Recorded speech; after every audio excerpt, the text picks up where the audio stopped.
Oh no. Technical difficulties.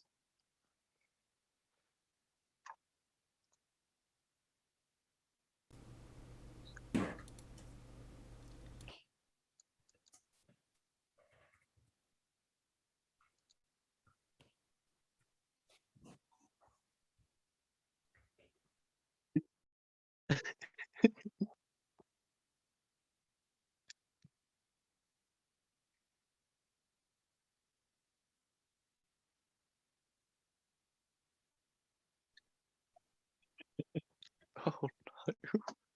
Hear you, just not me. Oh, Hermit Yep. can hear. There we go. So, yeah, I can see that he can hear both of us now. So, did you hear my intro when I did the first part? Nope. I Damn it. heard you for a second. Okay, so OBS has got this weird quirk that it's doing at the moment where it sets everything to default, and default isn't the default that you've got. You did not hear the intro. Okay, well, yeah, we will put that down for next time in the notes. OBS has got this weird bloody quirk. I'll just make sure to check for it next time. Okay, so let's get the announcements sorted out from the start again. So David's on call. If he's leaving for whatever reason, it's because he has to go do something for work. It should only be minutes at a time. So if it happens, Kate will basically be off on a phone call. And we have channel points now. So the channel points are to start with, a boost and a setback.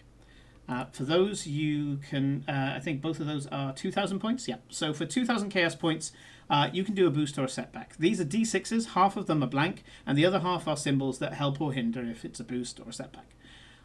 Now, instead of doing them where you add them to the roll that the players are currently doing, which is normally quite difficult because there is a delay between us asking you to do something and you doing it, you can do it preemptively. So if I click on boost at the moment, it says here, tell the storyteller the name of a character or give a condition like nice day, good night's sleep, looking good, or something like that. And the boost die will be applied whenever it's relevant, and it's applied to the day. So is it a nice day? Is it a rainy day? Is it whatever? It allows you to put certain elements into the story when they become relevant for dice rolls. So you won't impose anything on the role playing, but it may be something that can help or indeed hinder. And of course, you can fight with each other by putting setbacks and boosts and things like that, whether you're pro what they're doing or against. You can put things in that are specifically for or against a specific scene. So, for example, you can, they're going to a model shoot. You can say hungover models. Click that button, and suddenly they have to work with a bunch of hungover models. It'll only put a small modifier in, make things a little bit more difficult, but it allows you again to have a bit of interaction with us. The next two is convert bad bad karma, and waste good karma. So if you see above me here, we've got light side points and dark side points, just like in Star Wars. When they're on the light side, that's good karma that they can use to do rerolls or upgrade their rolls. And the bad karma, which I can use to put in some of the harsher story elements. And there's a bit of because it flips backwards and forwards every time they get spent, there's a bit of an economy for it. And you can affect that by nudging it one to one side or one to the other side.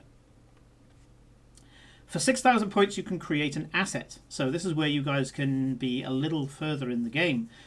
So you spend 6,000 chaos points, and you could say, for example, that they know a doctor. Yeah, and you can put in the name of that doctor as long as it's not ridiculous. If you do Boaty McBoatface, I will rename the character. Anything that would fit into the setting. You can also do that for a location. So, for example, a bar, or and the bar may be like a fashionista bar where where they can find a particular type of person, or it could be an object. Obviously, it has to be setting specific. So if you try to give them a submachine gun in the middle of London, and they're not the Cray twins, it ain't gonna happen.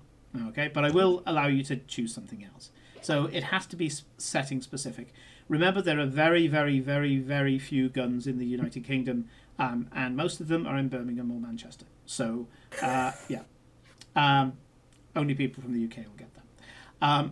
The last four: Genesys Flare Cup, Flare Crown, Flare Harp, and Flare Sword, are worth 10,000 each, and I'm not going to tell you what they do. So, to remind you, the crown is Ilka, the sword is Kate, the cup is Star, and the harp is Elizabeth. So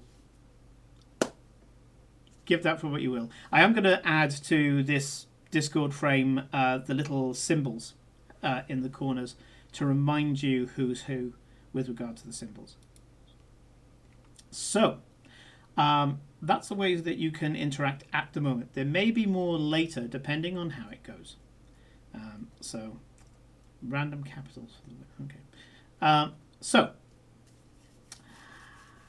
you guys in the last episode had a very strange day, but it ended with a moment of triumph as you ended up moving in to the Gherkin. The places that you went into were all tailor-made for your type of business. Ilka had basically a war room. You had the bullpen for Kate. You had a graphic and a virtual studio for Star, and you had a celebrity lounge for Elizabeth. You were told that there was a meeting later on that I think you guys kind of got that was a story thing, and it wasn't. It was just like them telling you that you've got some time to chill out, and yeah, life has gone on. You guys have spent 3 days in this amazing place, and I'll just go through quickly what the companies sent you to deal with. So Ilka, most of your stuff has been wrangling Lilith, the look and feel girl for European operations, and normally dealing with her neuroses and keeping her department from melting down around her, whilst also connecting with the other departments, making sure that everything is working, greasing the wheels. Just the type of things in a business that most people don't realise. There's usually somebody keeping it all together, and that's you. In this beautiful, lavish office, connected in a number of different ways, people on hand to be able to answer certain questions so that you can use your time more efficiently. You have really started to push yourself into the core of Excelsior. You can see all the different things going on. There's only one project that's been obscured from you, and they've deliberately obscured it from you, and they said that they'll tell you in a few days' time when it releases, because this is board level. Okay, you're pretty much one of only a few people who have heard of it, full stop. As for Star, usual thing from you, you get video clips, you get bits of movies, you get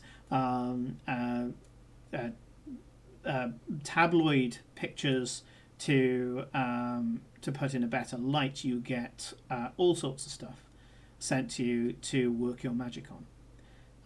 You get some people who need to be edited into things, and they come directly to your office, go into the green screened anteroom that is on the side, and you get them to walk around, sometimes with the ping pong balls stuck all over them, to get the motion capture, and suddenly they enter a movie that they've never met any of the other actors, but suddenly they're in the scene using your magic.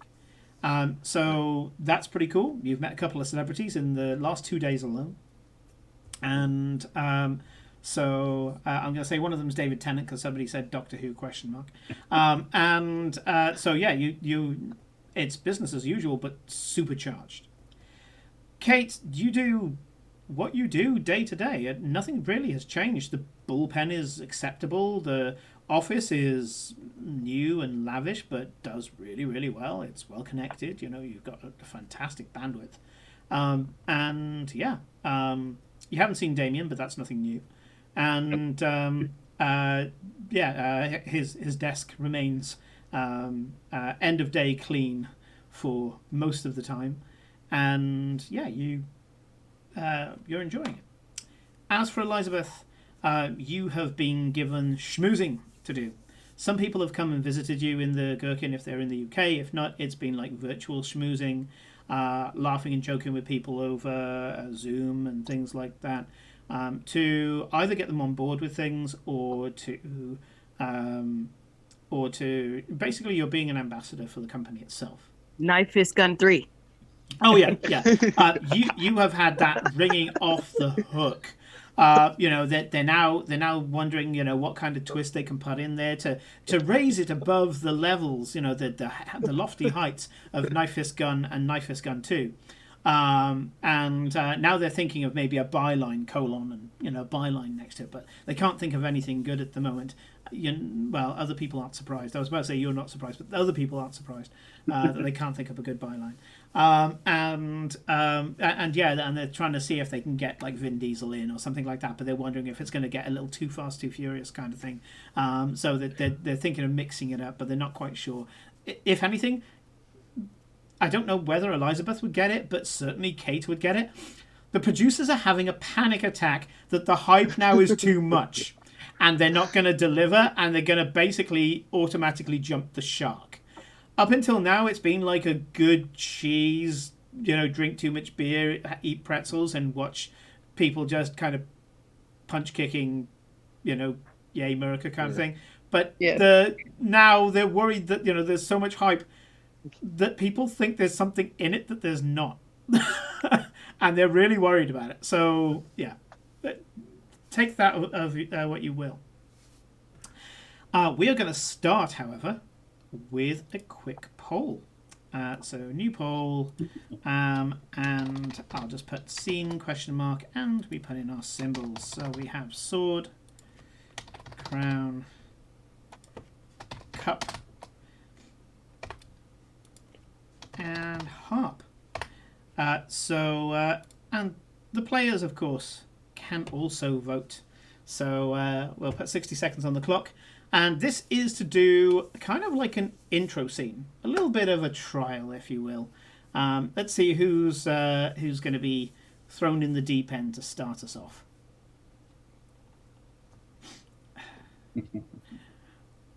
Knife is gun 2, the guns of stabbering. Knife fist gun, knife is gun, Rube. I heard they were adding time travel to this one. Oh, God. Oh, no. Oh, the ultimate, what do we do? I know, time travel. And then realise that writing a time travel story is really, really difficult. Oh, that's really strange, because I heard Lin-Manuel Miranda had been attached to the project. There may be a musical element brought into God. it. Oh, no. No. I heard that Ryan Reynolds had got involved with Deadpool and they've thrown harp directly into the mix. Okay, that's fine. That's fine. Why? Why, chat? Okay. So, yeah, go on. Let's do this. I'm down for this. So, Beth, you come out of the lounge. You've run out of ice. And on the way to go get some, and stretching your legs a bit, because, they'll get it for you. But, it gets a bit lonely in there on your own, especially when you're only doing social media calls. And you do notice, as you are walking past Kate's bullpen, that one of the girls hits random generator, Samira. One of Kate's forerunners, really talented individual, really resourceful, can get things done really quickly, keeps like a full network of contacts to be able to do things really quickly. You watch, saying hi to everybody, and rather than her giving you the normal beaming smile that she gives you, she looks down at her monitor and goes, and you can see the body language that she has is of being upset, distaste, and frustration. Yeah. Um, she looks like she could do with a friend. Are you going to do anything about it? I'm just gonna walk up to her. Did you run out of ice too, dear? She kind of starts and goes, "What ice? No." And she actually holds up a glass that has like a kind of elderflower cooler with some ice in it, and she goes, "No, no, sorry, it's not a work thing. It's dating." And she goes to change the window, kind of alt tab out. Immediately intrigued. Oh dear. Yeah, what's going on? What's going You on? can see that this is clearly a bitch fight with an X. Yeah. So the X male is asking her to lend him some money that he says that is owed to him. Yeah. And saying after he kept her for so long, this is you kind of immediately scan reading, and she turns around and goes, you kept me, I earned twice your wage, yeah, kind of thing. And he's there saying, yeah, but I was the man of the family, wasn't I? So I was the man of the relationship. No, I think this is owed. And basically, he's trying to get her to pay off his car.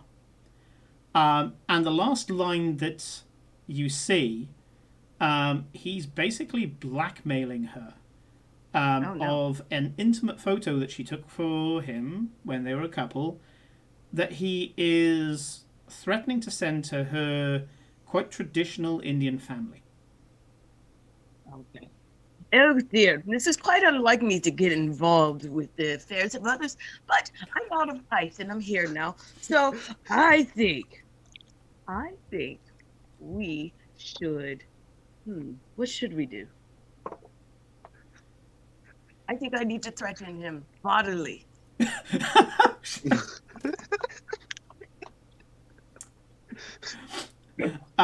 Hermit, please flavor your boost. Tell me, what is it about today that is better? What is it about this scenario or doing anything bad to that fucker? Okay, I'm going to call that purpose. I'm going to give Elizabeth purpose. Yes, I have purpose. I am full of glorious purpose. So yeah, you can see that, and she. Do you actually say, I want to threaten him bodily? I want to threaten him bodily, but I can't do this. I've got to think on this because with my time in Nicaragua and during that revolution, I met quite the scary people. Jane, maybe I should call Dame Judy to it. She's pretty scary too. And then she thinks she just goes off on a tangent. Like of all the people she could think of to call to threaten this person bodily. Samira, although she's also called Sammy or Sam, looks up at you with kind of like, oh my god, kind of thing. How is this going to pan out? She's a troubleshooter. She's the same breed as Kate, and she's kind of like, oh my god, I've set Beth on him, kind of thing. I'm gonna make sure none of your hands get dirty, neither mine. I just got my nails done. I can't do that. But I think we can. Just give me a moment, and then she's gonna start scanning through her phone. Okay. You do see that Sammy looks at you, and she's kind of terrified. I'm gonna let you take anywhere between 1 and 3 points of strain, your choice. Okay. One. I doubt she's gonna be strained too hard. 1 to. I'm gonna give myself 2 points of strain. 2 points of strain. Okay. So suddenly you feel this expenditure of energy. You're juiced as you start looking through your phone, and suddenly Sammy goes, "Yeah, and her attitude changes completely. She goes, "Yeah, you know what? We could we could. What could we do? I won't say murders off the table, but hurting him. Instead of the usual Kate-like reaction, she laughs, thinking that you're joking. When you might be, you might not be. She must be can't tell. new. And she says, "Well, I was thinking if there was a way of maybe getting into his Google Drive. That's where he's got it. If I can get in there, maybe we can do something like de-res the picture or something, so it looks like it's been really badly photoshopped." Oh, I was going to suggest Angelina Jolie because she was a hacker, but I know someone that might be able to do it. Okay, so for this, you haven't got any assets at the moment, so we're going to go with your background of diverse and crazed history. And so I would like you to do me a streetwise check, please. And the diff for a hacker. Hacker is a bit of a relative term. You want somebody who can mess around with multimedia. You know those kind of people. I'm going to say you can choose between diff 2 or diff 3. And add one of the square blue dice, the light blue dice. Because that's what Hermit's done, has filled you with purpose. If you go for diff 3, you'll get a better result than diff 2. So, what stat do I use? Do I use my culture? So it is cunning and streetwise. So Cunning and streetwise. Yeah, cunning is your base, and then you upgrade it by your streetwise. Okay. So let me see where is my cunning? Da-da-da. Okay, so I'm gonna add the dice for my for the boost, yeah. Okay. Streetwise. All right, I see it. All right.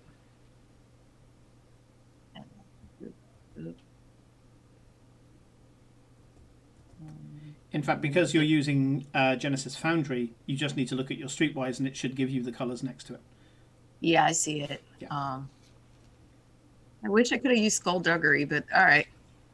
Skullduggery is your physical thief skills. So that's everything from slipping something in or out of a pocket, picking a lock, doing something like really sneaky physically.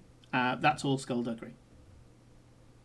Oh, why not? Let's just go with the 3. Okay. That I need to repair that, but that's fine. We can do that now. My name is outrageously long. Yeah, and it's actually knocked everything onto the next page, but that's fine. I can do that now. Hang on. So that's looking like a outrageous success, and you did it on diff 3. So there we go. A success and 2 advantages. So you know some people. They've got this lovely, charming little club called Anonymous, and you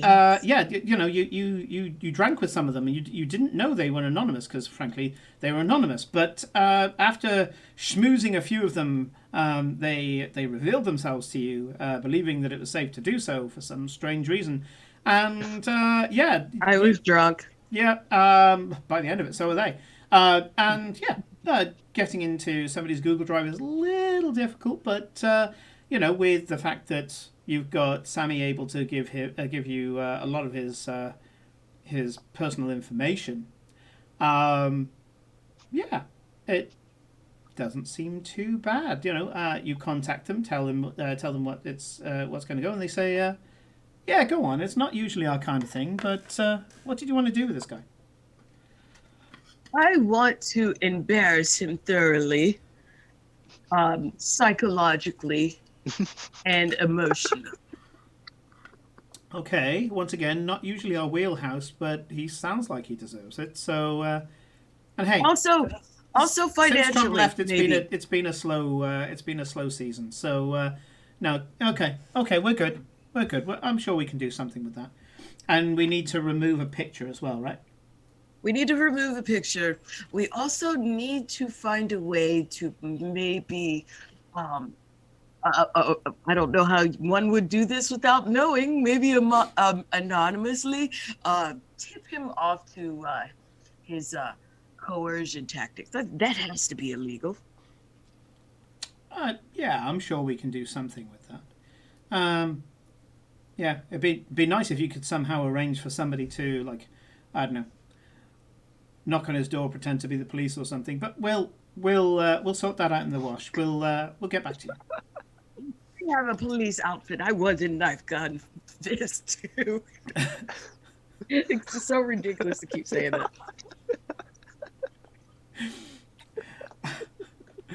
Yeah, for some reason, Knife Fist Gun 2 required a UK PC uniform, even though she was a barista with the badge. Oh yes, it was the barista with the badge. How could I forget the byline? How could I forget?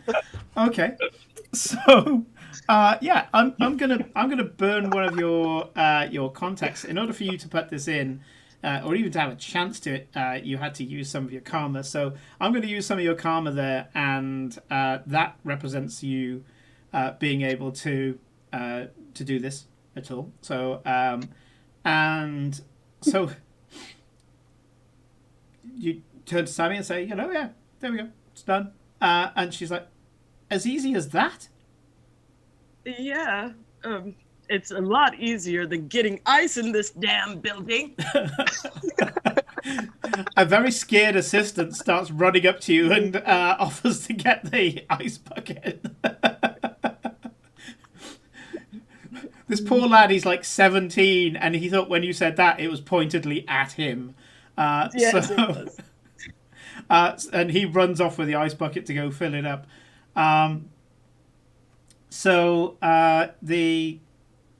Yeah, you get into it. Oh, your boost dice, I just realised, gave you a success and an advantage. So Hermit coming through for you there. So yeah, a few minutes later, you get told you just get a message saying we got creative. ... And the text came from no one. It didn't show a number. And next text comes up and just says, for the lols. They've clearly just done this because it entertained them, and also it doesn't break the story. Yeah, they were quite happy to do this for you. So at this point, you did a 2-point strain. Mm-hmm. You start imagining what it would be like for him at this point, wondering what the hell going on. And suddenly you can picture this guy. He's got a mop of hair that suggests he hasn't changed it since the mid-90s. He's clearly quite up himself. You can see the fake Rolex type watch on there. He's got very default basic bitch bling. He is the kind of guy who's trying to show himself to be a big deal when he really has no class whatsoever. And you can just picture him in your mind's eye. Goddamn Dan Blazarian. And you can see that he's still trying to message Sammy. But nothing's happening. Like, his keyboard's frozen. He goes to use the mouse. Mouse isn't working either. Now, at this point, they suggested to you that, maybe if the police was knocking on his door or something like that, you suddenly feel like, what would be a good thing here? What in Elizabeth's imagination would you like to go on here? FBI, open up! He jumps out of his fucking chair, falls over the back of it, nearly brains himself on his wardrobe, and he's like, it's a really vivid daydream. It's kind of fun. In your head, this guy's terrified. Even though you said FBI and it's the UK, he's still terrified. Yeah. Yes. I was just thinking of the meme. That's all. These are international matters now. Yes. Is there anything else that you imagine would maybe go on? I want him to startle himself, and he pees his pants and slips in his pee. He, as you imagine that, what you want doesn't quite happen. What does happen is he suddenly goes, starts checking, and he's basically patting down his crotch and going, huh? And then looks at the carpet and starts wiping his hand over the carpet, like, but there's nothing there, and he's like, huh? And with that, the daydream fades. Mm-hmm. Life is better with ice. Mm. That was pleasant. A ratty little 17-year-old office boy runs up to you with a full bucket of ice. And Sammy starts pissing herself laughing. So basically, the image that has just popped up on her screen presumably was the original image, but it is so fake looking. It is unbelievable. It's like someone's like literally taken a picture of her smiling on holiday and pasted it onto like almost a kind of early Lara Croft kind of body morph. Yeah. It is so clearly fake. Boobs. Yeah, it is so fake. And then the second image, which comes in totally perfect picture quality, is of him with a big hairy bear of a biker with his arm over his shoulder, and they look like they're the best of friends. Yes. In fact, there's a tattoo. This is a good day.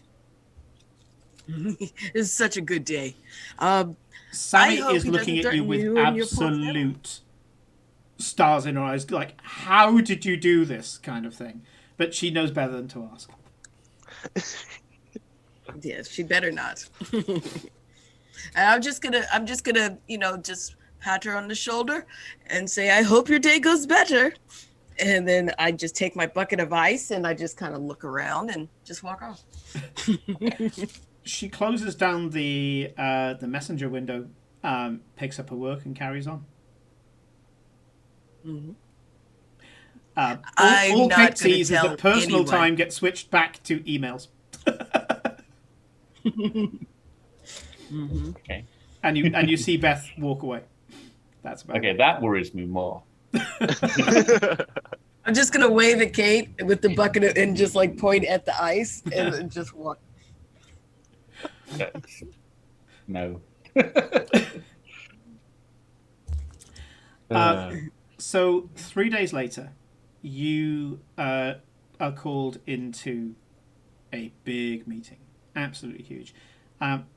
When you first get there, it looks like everybody got there before you. Either you're late or there was like another meeting beforehand that had most of the people in it. There's a good 50-odd people in this room. It's one of the larger conference rooms in the Gherkin.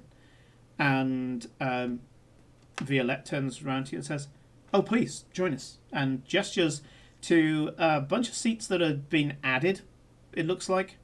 And it's just off to the side of the podium that Violette is on. So you're not the only ones there. There's a few others that have sat down. And I would like anybody who would be perceptive in this case to the crowd to give me a perception roll. And the diff would be 2.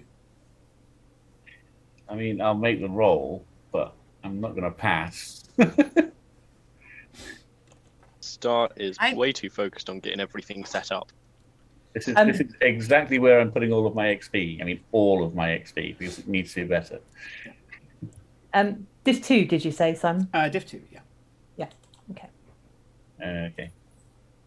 Oh, Ilka, nice. And, wow, what? Case as well. What? Okay, nice. Okay, so this is what happens. Both Ilka and Kate notice in the crowd. The crowd is made up of a very strange combination of people.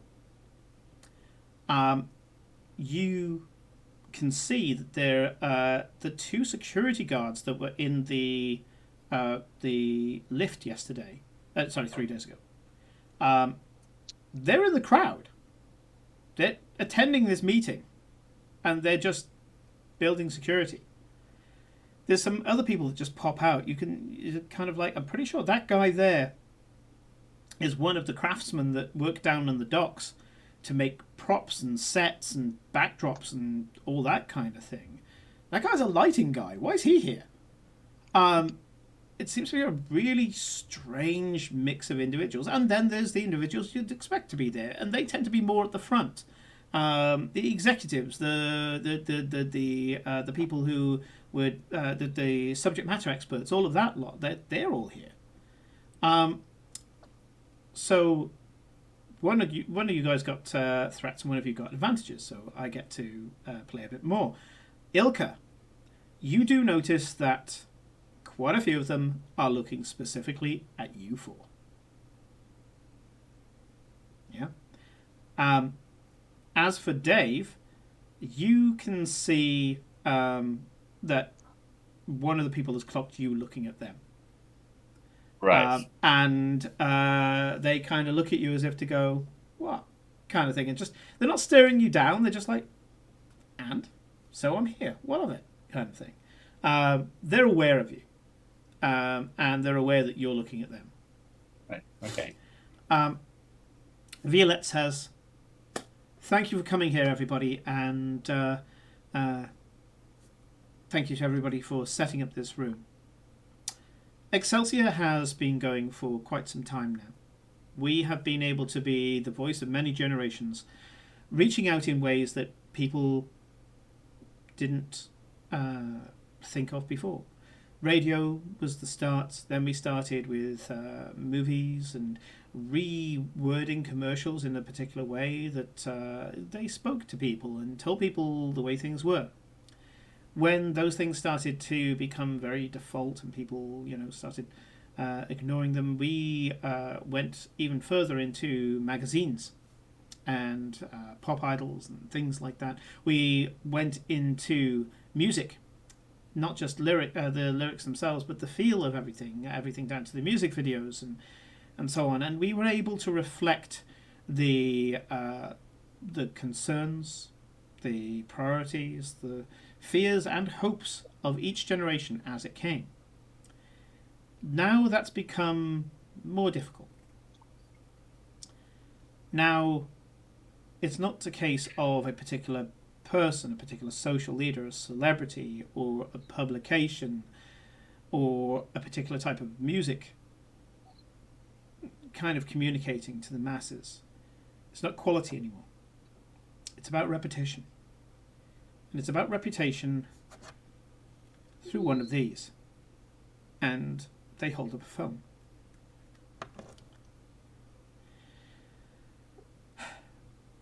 The average person is bombarded with information on a daily basis. Who can you trust? Everybody has an opinion these days, and if you speak to certain people, their opinion is important just because it's their opinion. Never mind what is right or wrong. It's harder to guide. It's harder to give informed backgrounds to people's decisions, to social policies, for people to be represented. These days, it's all about echo chambers. It's all about, what is it that your mum is saying, or your best friend is saying, or the people in school is saying, all of that lot. And that's a problem. We were able to push on better social reforms in the UK, everything from school dinners to fair trade. And now that's being eroded. We've seen that very recently with Brexit and a bunch of other things now, of people voting due to what someone's saying down the pub rather than looking at the actual merits and flaws of any one argument. So it's time that Excelsior went deeper into one of these. We have social media. Of course we have social media. We have all of our various products. We have our Instagram accounts. We have our celebrities. We have our models. We have our fashions. And they're doing well. No problem there. But what we don't have is the voice of the people coming at us. And that's where Avalon is going to succeed. Avalon is a new social networking platform where each of our users, each of our target audience, allows us to signal boost them. Vetted by ourselves, of course. We don't just allow anything to go on there, but we allow everybody to become writers, journalists, reviewers, that kind of thing. We're starting a new building in London. The equivalent of a call centre, I guess it would be. And it draws on the people of today, the up-and-coming people who, being on their phones and acting on social media and modding various communities and things like that, is the qualification they need. When people dress a particular way and they manage to rock a particular outfit, instead of just using a model, they get to do it themselves, and they get to show how they accessorized, and it gets to be put out there, it gets to collect likes. But it gets showcased through us. It's no longer just one person's account. They become ambassadors of Excelsior through Avalon. You may have heard of the news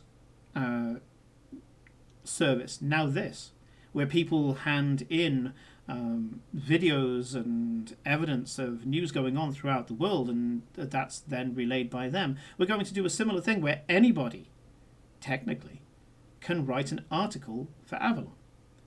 A new online app that is basically everything that you wanted to have in the magazines of old. Everybody, when they wrote into a magazine, wanted to be mentioned. They wanted to be heard.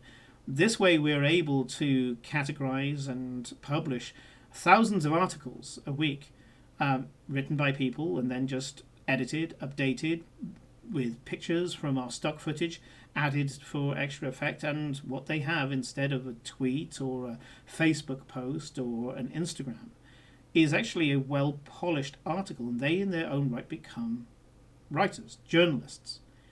In some cases, they tell the news.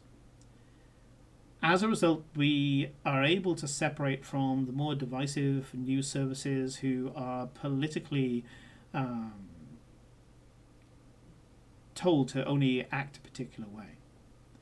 We have always been somewhat left-leaning, being that we have wanted a certain amount of social justice and equality in our lives. But we believe that by doing this we can represent everybody, and represent everybody fairly, whilst also censoring certain divisive tactics. I must admit, this is a step forward that I guess I'm coming out of my comfort zone. There's a few people who kind of look as if to say no, and Violette says, no, seriously. I believe, and the Cosmos exposition is absolutely divisive.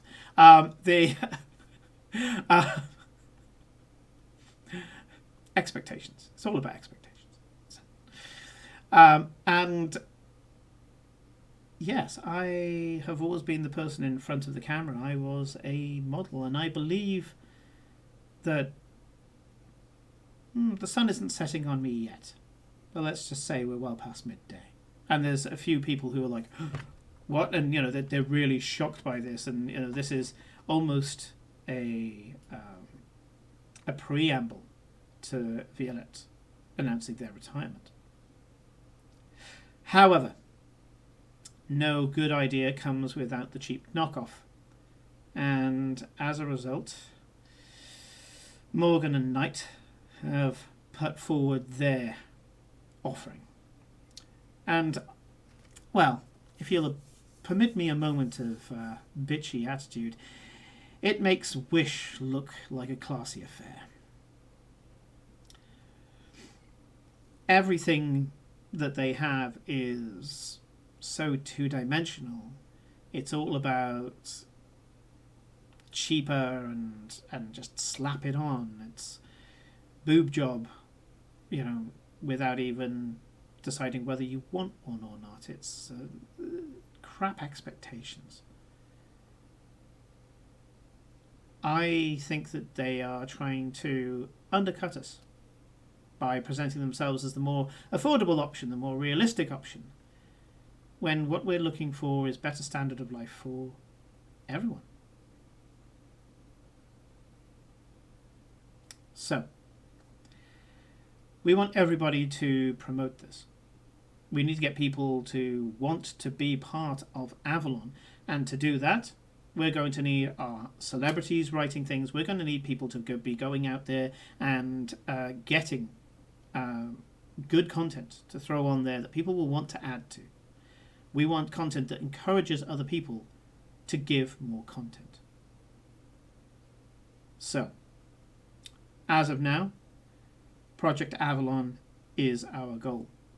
We need to be part of everybody's lives to be able to protect them. We need to make sure that people aren't fed the poison and the misinformation that is spread amongst so many. And so we need promotion from every angle. Everything you do, you need to put onto Avalon. And all of your phones ping, because they are all company provided. And you look at your phone and it says Avalon installed. I must be psychic. As I was thinking, it had happened.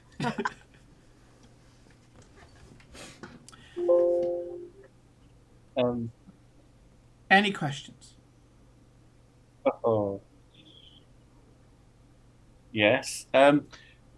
What do you see the future of the PR department being once we have a platform in which all truth is readily available to everybody everywhere? The PR department will still have, I should imagine, a ruling role in Avalon. In fact, we have new algorithms that are going to be sending a ticker feed to all PR departments, looking to troubleshoot, investigate as we go along. We don't want to choke people's content, but we need to fact check. You know, giving people a voice doesn't mean giving people an unchecked voice. If something, we cannot prove it wrong, and as long as it doesn't have any hate speech, the usual kind of stuff, we should allow it onto the platform. But also we should want to promote that which we want to see more in society, and that is positivity, body positivity, inclusiveness, stretching to going into affordable but of good quality and fair. It's always been a difficult balance, a balance that means that even in the last 20 years, I've become more of an economist than a spokesperson. I've had to learn a lot quite fast. I mean, most of the rest of you have helped me do it. So, yes, it's going to be difficult, but we will... I believe that this is the way forward. For every generation, Excelsior has been there since our inception. We have been able to give a voice to the nation of hope, of moving forward. With the generations that we failed on, we have seen degradation. We need to be here for this next generation. And you are the people to provide it. I don't disagree with the goals. I don't disagree with it. It's very laudable. And we are working towards that. We try our best to only represent people that have these positive influences on society. But there are more ways to embarrass the company and its assets than just hate speech and negative agendas. Which is why this new facility and its filtering and its moderating will make sure that we stand on the right side of that. What do we do when we have, say, a celebrity on our payroll who starts promoting a film which isn't even in production yet? Knife is country. We have, and this starts going around. I mean, what is the platform's response to that going to be? Because in theory, all of those things would be they would be false because the film itself does not exist. Is the platform going to filter that out and effectively silence the Twitter storm of our celebrities? I believe Talking that's about where the events art that of the haven't- disclaimer comes in, and we can simply tag it with opinion only. Claim Right. claim under investigation. We can make sure that opinions, as long as they're not harmful, are still expressed, whilst also tempering them. We will do what most news platforms are being lethargic at best at doing, and we'll fact check, or we'll turn around and say, citation needed. It's. I don't think it's beyond us. Let's face it, the academic industry has been doing this for years. I'm not saying that what you want to achieve is beyond the company's goals or even beyond my department's ability to facilitate. What I'm kind of getting at is, has my entire job role just changed? Undoubtedly. Right. Miramax said yes, Kate. After you claimed it. This is now on my phone. This is now on my phone. So am I to assume this is going live immediately? It's going live in 4 days' time. 4 days' time. Okay. And this time you get to play with it. You get to throw things on it. We can start putting teasers out by doing screenshots, that kind of thing. 4 days. Yes.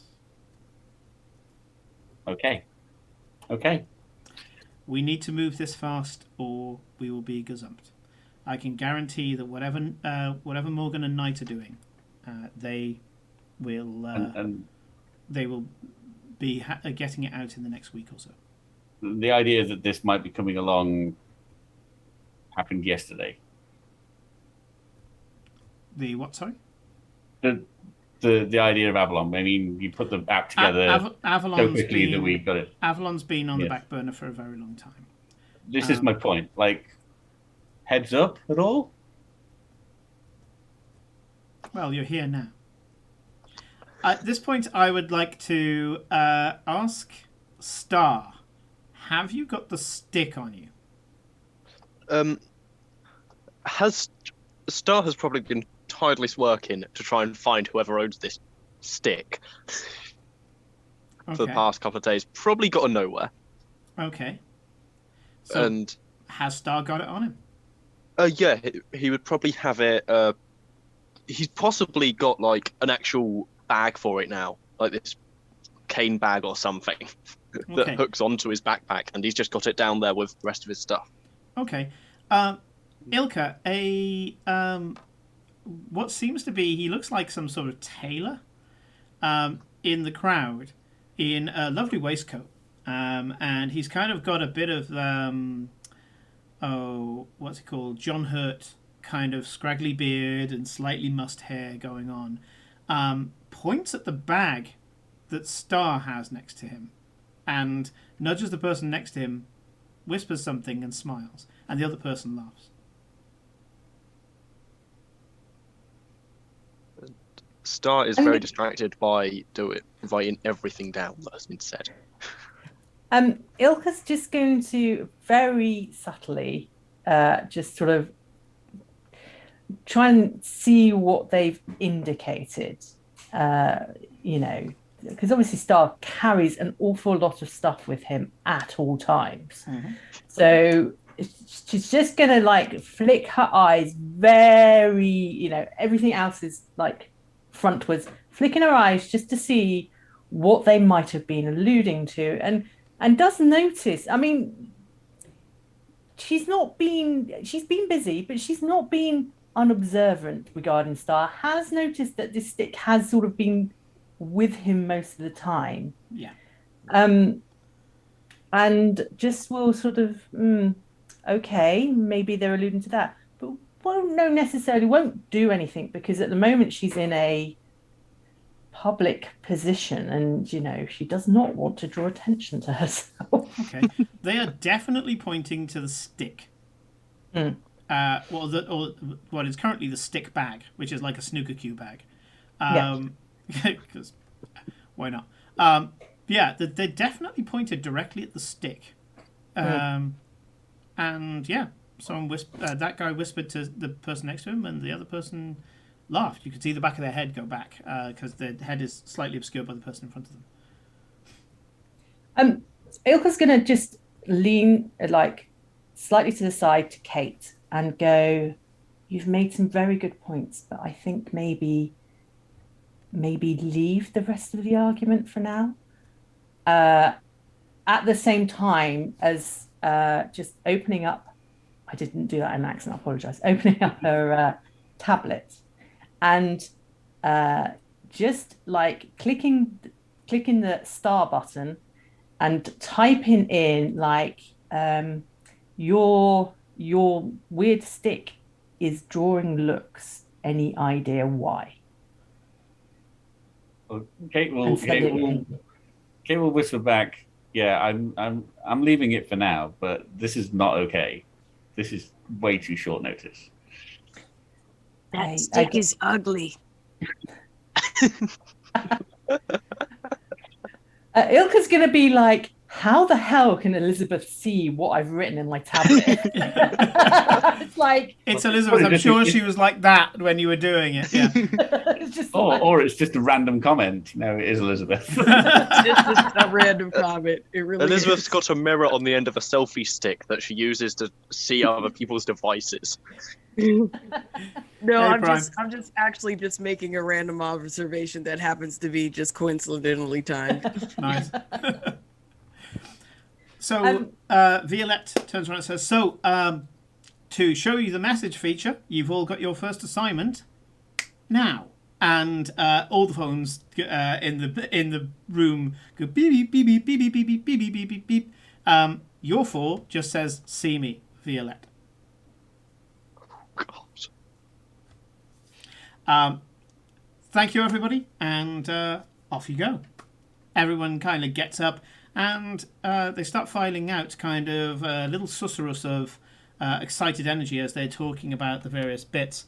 And you can see the 2 security guards pick up gym bags that they had down by the sides of the chairs, and they're like, "Well, hey, here we go."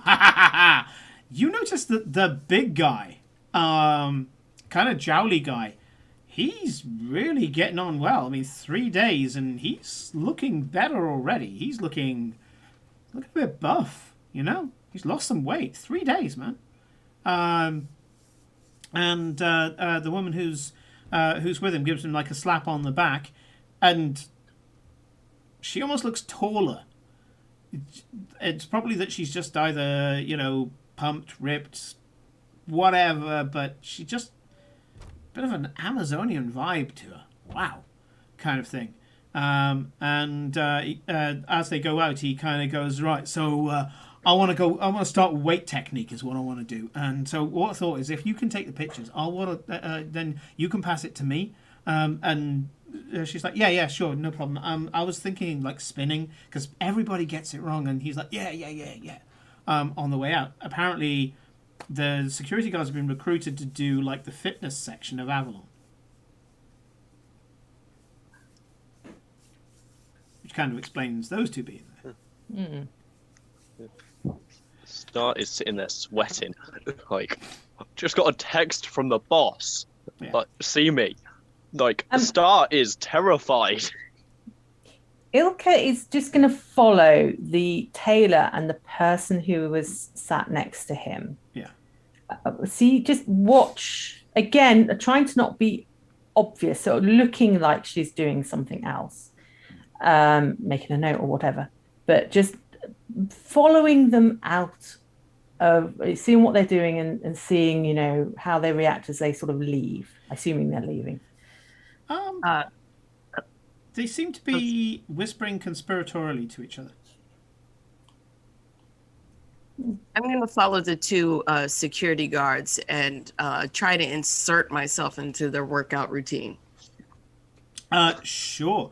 They're going to the celebrity gym on 17, which we established last session. Yeah, they're going to like this really beautiful looking gym, and as they get up there, you notice that they must have had the workout gear underneath their clothes, because they pretty much just kind of take off the shirts and kind of kick off the trousers and shoes and stuff. They open the kit bag, pull out a pair of sneakers and put those on, although there'd be trainers in this country.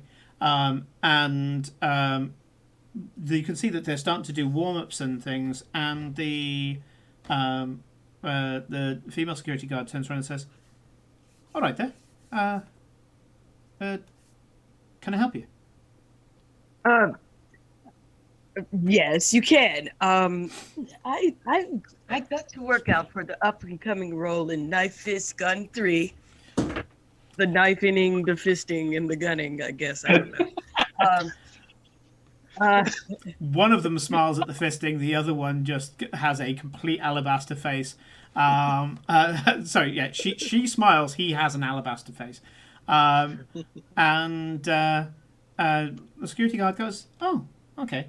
I mean, I always thought you could be a bit more kind of acrobatic with it. You know, something like this." And she does the butterfly maneuver from that Darth Maul did in oh god, was it is it the first or second? The Phantom Menace. Phantom Menace, thank you.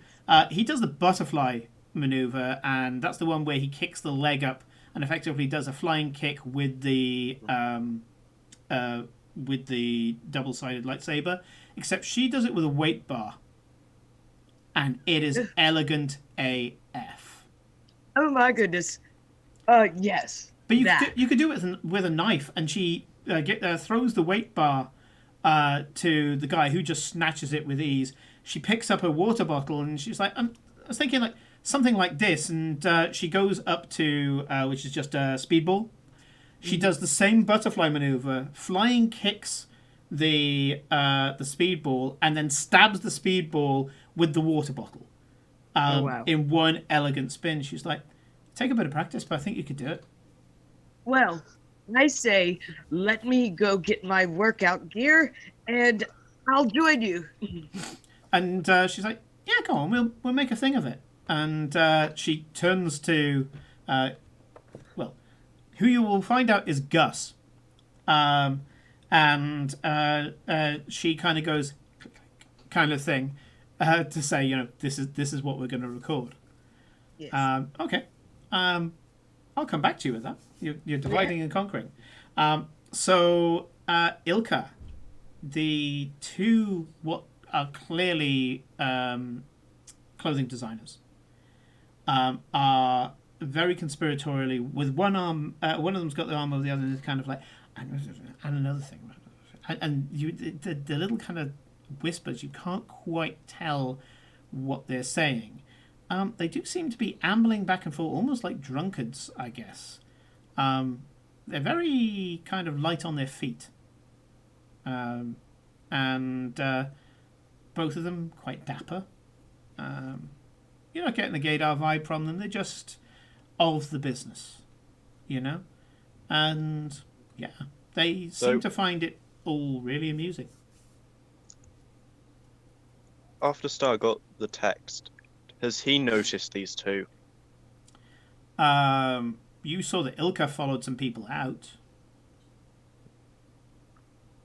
I didn't follow them. I would have stayed where I was. I was just watching what they were doing. Oh, in that case, you watched until they go out of view. That's what they did. Yeah.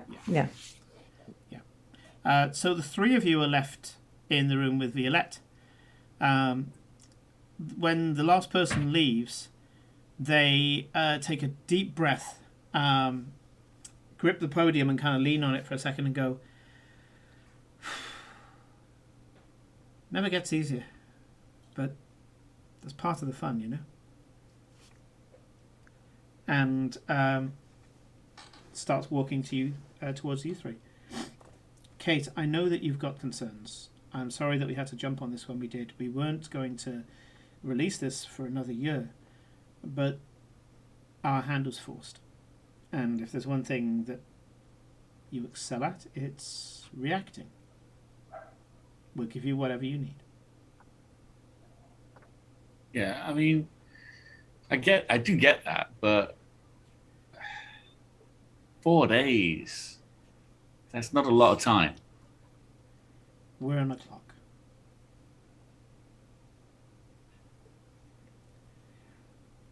I foresee a major trend being set.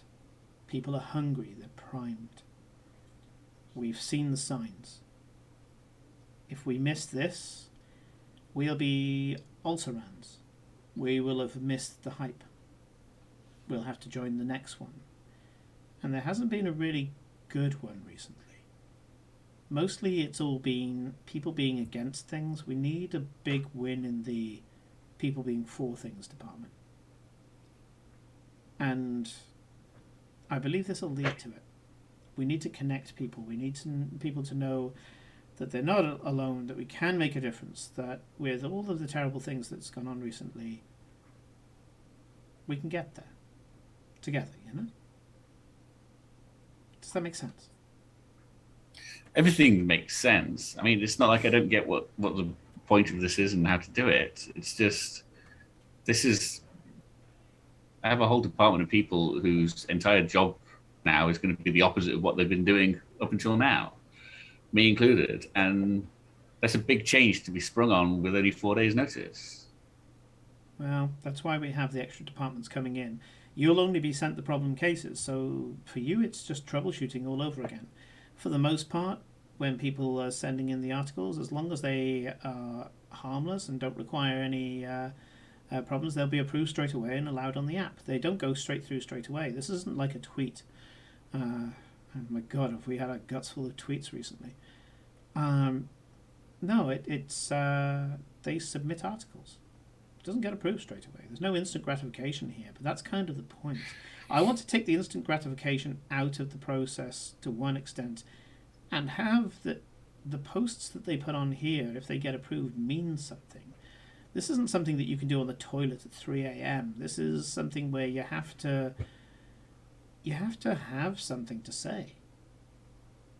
I think that's the difference. I've noticed with Instagram compared to the others, there's a big difference in the type of content. People don't put things on as often. There's some people who just repeat the same memes and things like that just because they're in image format. But you look at a lot of the people out there, you know, they try to make it look just so, you know. There are people who craft things and it's only when it's right, then they take the picture. The same with food. You're describing my job. Well, let's see how we go. Might I? Yeah. Might I? Where is my voice going today? What do you see the role of Lilith in all of this? Vital. The look and feel of the app needs to represent us and also needs to be in stark contrast to whatever Morgan and Knight bring up. And where is she at the moment? Because I did not see her in this meeting. She's currently okaying the last change to the user interface. She's over in the IT block, which you know is a couple of blocks away. Yeah. Okay. I know this is not my direct or nor Lilith's direct concern, but just for my education, what sort of security have you put in place for this app? Do you mean cybersecurity? Indeed. We've got a good company on it. It's called Sophos. Uh-huh. Mm-hmm. Okay. You believe it is robust, impenetrable? Nothing's impenetrable, but we've got defenses that other people will not expect. And they allow themselves a little smile at that point. Okay, that is good to know. And just apologies, Kate, if I overstep a mark here. But will Kate be able to access the pure input from the system, or will she only receive a how would I say, maybe cleansed version of what you want to troubleshoot? Obviously, with the flow of information that comes in, we will be sending only the problem cases to Kate's department. Saying that, Kate will be one of the top level editors able to pull articles at a whim. Oh, uh-huh. And Lilith will have presumably the same amount of access, if not more. To a certain extent, yes. Lilith isn't great on specific content. Again, she does look and feel. Sounds and graphics around the UI, that's what she will do. So, just clarify a bit for me. The end goal here is to effectively dominate social media with this app, to basically make this the go-to place to get information for people. We believe it's more a case of, well, first of all, I guess dominate is a strong word. We want it to be big. We want it to be a place where people can express it, people that want to see other people expressing. But we also believe that by just the act of putting Avalon on the market, will nudge the other social media platforms to act more like us and offer some of the things that we offer. We're kind of trying to be the fair trade social media, I guess. And if we can almost, I don't like to use the word shame, but show what can be offered, maybe the others will do so too. It is a noble enterprise. If there's one thing we try to do, it's that. Also, we will have more from celebrities that you'll get in most places. I mean, there are things like you have the guy who played the Mountain in Game of Thrones working out on Twitch. You've got many celebrities prolific on Twitter. You've got less, but still a fair amount of people, celebrities on Instagram. We're going to be pulling in all of our connections so that they are writing articles, insightful as well. And also, it will be something that the celebrities will enjoy, I believe, compared to having to go and speak to the media. Because they As will you be say that on Instagram, you see Elizabeth with like a pink bedazzled Excelsior's t-shirt, like getting ready to work out and posing with the two dudes. Yeah. You can see that Beth is doing stretches with the the big hench guy. He's kind of there grabbing her foot and kind of making sure those tendons are pulled out. We will be giving the celebrities the chance to step forward almost unchecked. We're not going to put a gag order on them, but obviously in some special cases, and Violette just looks over at the picture of Elizabeth, sorry. In special cases, we will give them editing without stifling their message. I think that's a big part of it at the moment. You read any tabloid newspaper, they will pick and choose the words until what the celebrity or the person said is completely twisted out of perspective. We're not going to do that. There will be times when we'll choose to omit moments of extremism or misguided passion, I guess. But we will never gag what the person's saying or twist their words into a different meaning. Okay, so let me throw a scenario out. One of our celebrities does something stupid, something so not racially profiling, not bigoted or anything along those lines, but something that we would rather did not get out into the media. This is a situation which comes up hourly. in my department. Where do we go now? Because if we're creating a platform which is there to spread the truth, and someone wants to put an article up about one of our celebrities that we're representing driving 120 miles an hour down a 30 zone, right? What do we do? What happens then? Do we not put that article up because we're protecting our client, which seems to go against the integrity you want from this app, or do we let that go and then we have to just sit there and watch one of our assets tank? What is the end goal here? This is my problem. This is like, you've shredded my department.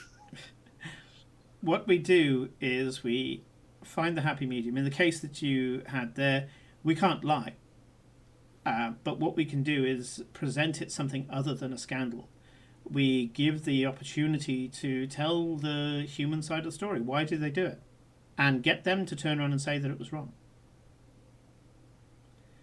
And potentially show the rehabilitation from Absolutely. what they have done. We present it as a positive from the start, a lesson.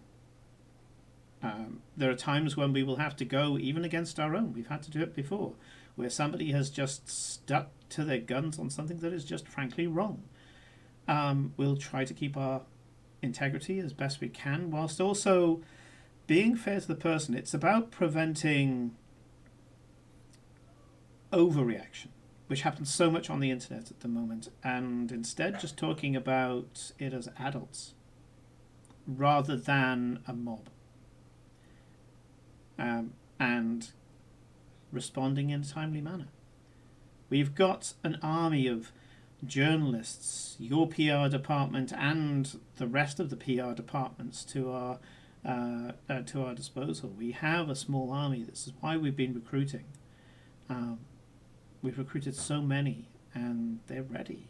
They're ready, knowing that this is the world that we want to present to people, not an illusion, but the world informed and with a few brain cells applied, rather than flying off the handle in whatever direction. Also, part of the production team for Avalon will be making sure that the pertinent details are placed in. None of this rewriting history, no burying bad news under trifling scandals. Everything should be balanced. If there's something terrible going out there in the world today, this is a global app after all. Everyone will see it. Someone speeding, in the great scheme of things, should not be the scandal that it is just because it was a celebrity. Yes, they are supposed to be a role model, and we will deal with that. But if there are thousands starving in another country and one person just went fast in their car, we'll cover both, but we'll give the due priority as well. I think there's going to be less problems than we thought.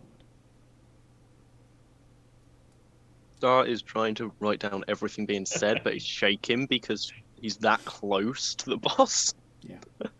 Yep. This was one of the challenges of writing this, by the way, is writing the perfect multimedia company and going, okay, so what do they get wrong at the moment? Oh, here's some mutually exclusive values that they have to be good at both at the same time. So yeah, thankfully this is a fantasy, and I can say whatever works. Star is going to shakily raise their hand, almost trying to hide the fact that they want to say something, Yeah, up until now you felt almost invisible and kind of liking it. Yeah. But Violette turns around and says, "Of course. How can I help you?"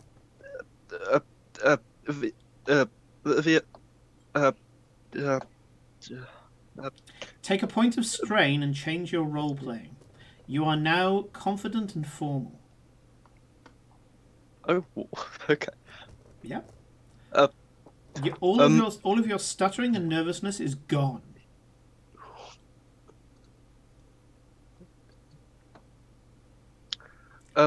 Violette, why are we all here? You've requested us specifically, I believe. Why are we? Because I believe that you have hidden talents. When you catch back up with Beth, I'll need her to be in on this as well. There's a celebrity that I need you to track down. They are probably going to be who Morgan and Knight are going to try to spearhead this, their version of it all. And so I want you to find what their price, motivation, convince them that it's better to come over to Avalon instead. Knowing how Morgan and Knight work the dirtmongers, they will use a carrot and the stick at the same time. And the stick will be some form of negative hype if they don't comply. Yeah. I'll speak frankly with you. This is what we've been fighting from the first.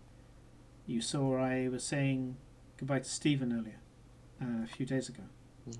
And they approached him, trying to get him on board. A little bit of intelligence, yes? Also getting, the queer community and a lot of the older generation who loved his comedy on board as a result. But they threatened him. They were threatening him with presenting it that he was past it, ridiculing him, basically. And for a man who's just fought off quite a nasty bout of cancer, I find that detestable. Stephen, why would you do that to... never mind. Exactly. Yeah. Who was this celebrity we're to find? Okay. She's new. Jaina Williams. She's kind of more hype than content at the moment, but she's big on social media. She's keyed up for a bunch of films, the new fresh face. At the moment, she is just... she's known for a couple of minor roles, but she's the bomb waiting to explode. They're waiting for her to have her big film debut. She's pre-hype. That's why they're targeting her. Her social media presence is growing. Not many people have heard of her, but anybody who has heard of her can have the bragging rights, knowing them before they were famous, kind of thing. And she's been mentioned in Hollywood. She's been mentioned in a number of other circles, and as such, Morgan and Knight have heard of her. She's not one of the actresses being brought in for Knife Fist Gun Free, is she? Absolutely not. She narrowly missed out on the last bout of Harry Potter movies. There's a few extras that are coming in now. They're thinking of maybe doing some Kelly Armstrong movies to put Twilight in the past. And it's possible that she will play Elena, although I kind of think that she's too young for it. She's athletic enough, though. A striking figure. Okay. Yeah, I don't know how, but we'll do our best. With the film moguls looking to rewrite the Twilight history and do even better than the last product did, she's going to be hot. She's going to be hot property. And again, she hits one of our demographics that we don't currently have a huge amount of hold on. They're too fickle. Yeah. I think Elizabeth would be happy to talk to her. I don't quite know if we want her to, but she would be happy to talk to her. She has great talent. She has a way of making people see her way of thinking. And again, there's this little wry smile. Anyway, there's places I need to be. Okay. Yes. I'm afraid you're going to be cold calling on Jaina. So let's see how it goes. Immediately trying to fold the laptop and putting it all in the bag and... Okay. So Violette excuses themselves and leaves. And on the way out, there are two people arguing. and one of them goes, "Look, there's too much at stake. It's too soon. We can't just get them to just jump in with both feet. You know, there's training. There's training that needs to be done." And you can see that there are two people there chatting. One of them is older gent, kind of salt and pepper, close cropped hair and beard. He's the one who's currently saying, it's too soon. They need extra training. So, Kate, you know this guy. This guy's Leonard. Leonard Leonard, right. has been in the company a long time. He trained you at one point. Policy, legal. He's a bit dry, but he's a card-carrying member of Excelsior. He believes in what they do. He could probably get a lot more money in a different place, but it wouldn't leave in a million years. The other person is Shiva. That's the one who's arguing against him. Shiva's a tall, almost kind of noble bearing. She's Persian, and she turns around to him and says, "Look, just people need to grow into the role. What's the point in training people so that they're perfect at a job and then giving them the job? You need to get it so they have the tools, yes, but then once they go into the role, they need to be able to aspire and stretch themselves." And she turns and says, Kate, please back me up on this. This is when you're training these new staff, for Avalon, for example, you make sure that they have a certain amount of that spark, that talent, but then they need to stretch themselves with the circumstance. You don't just make it a done deal. Everybody goes into the next role knowing that they have to grow into it. What do you believe? I kind of agree with both of you. I mean, most of my team was handpicked because they were already good at the job, but I still expect them to be better. But that's the thing, isn't it? Your team, they are talented, and they were able to do the job. But the next thing that they encounter is going to be something they've never seen before, and they have to adapt and grow. Yes. But I always strive to pick people who I think are able to handle the unexpected. I wouldn't bring somebody in who I thought was going to choke when those opportunities arise. Leonard turns around and goes, see, prepared and ready to go. It just means that it's a variation. It's not growing. It's just diversifying. They have to start somewhere. They have to meet a minimum requirement. You can't just hire anybody into this kind of role. Shiva turns around to you and says, you're so much like him. No, I believe that there's a certain amount of raw talent you have to have faith in. I have faith. Leonard says, I just like structure, that's all. And they both kind of turn to you. Shiva looks a little bit disappointed. And Leonard looks at you and kind of gives you a curt nod. And they finish their espresso, put it in the little kind of cleaning pot, and head off. I might make a snide comment just before they go. I mean, let's put it this way. If I was going to hire somebody, I'd give them a little bit more than 4 days warning on what their job was going to be. Shiva looks over her shoulder at you and says, but this is the world we live in. Everything's old news. And she walks off with a little bit of a sachet, a little bit of attitude at that. She's kind of, there's a little bit of playfulness there, I guess, as she walks off.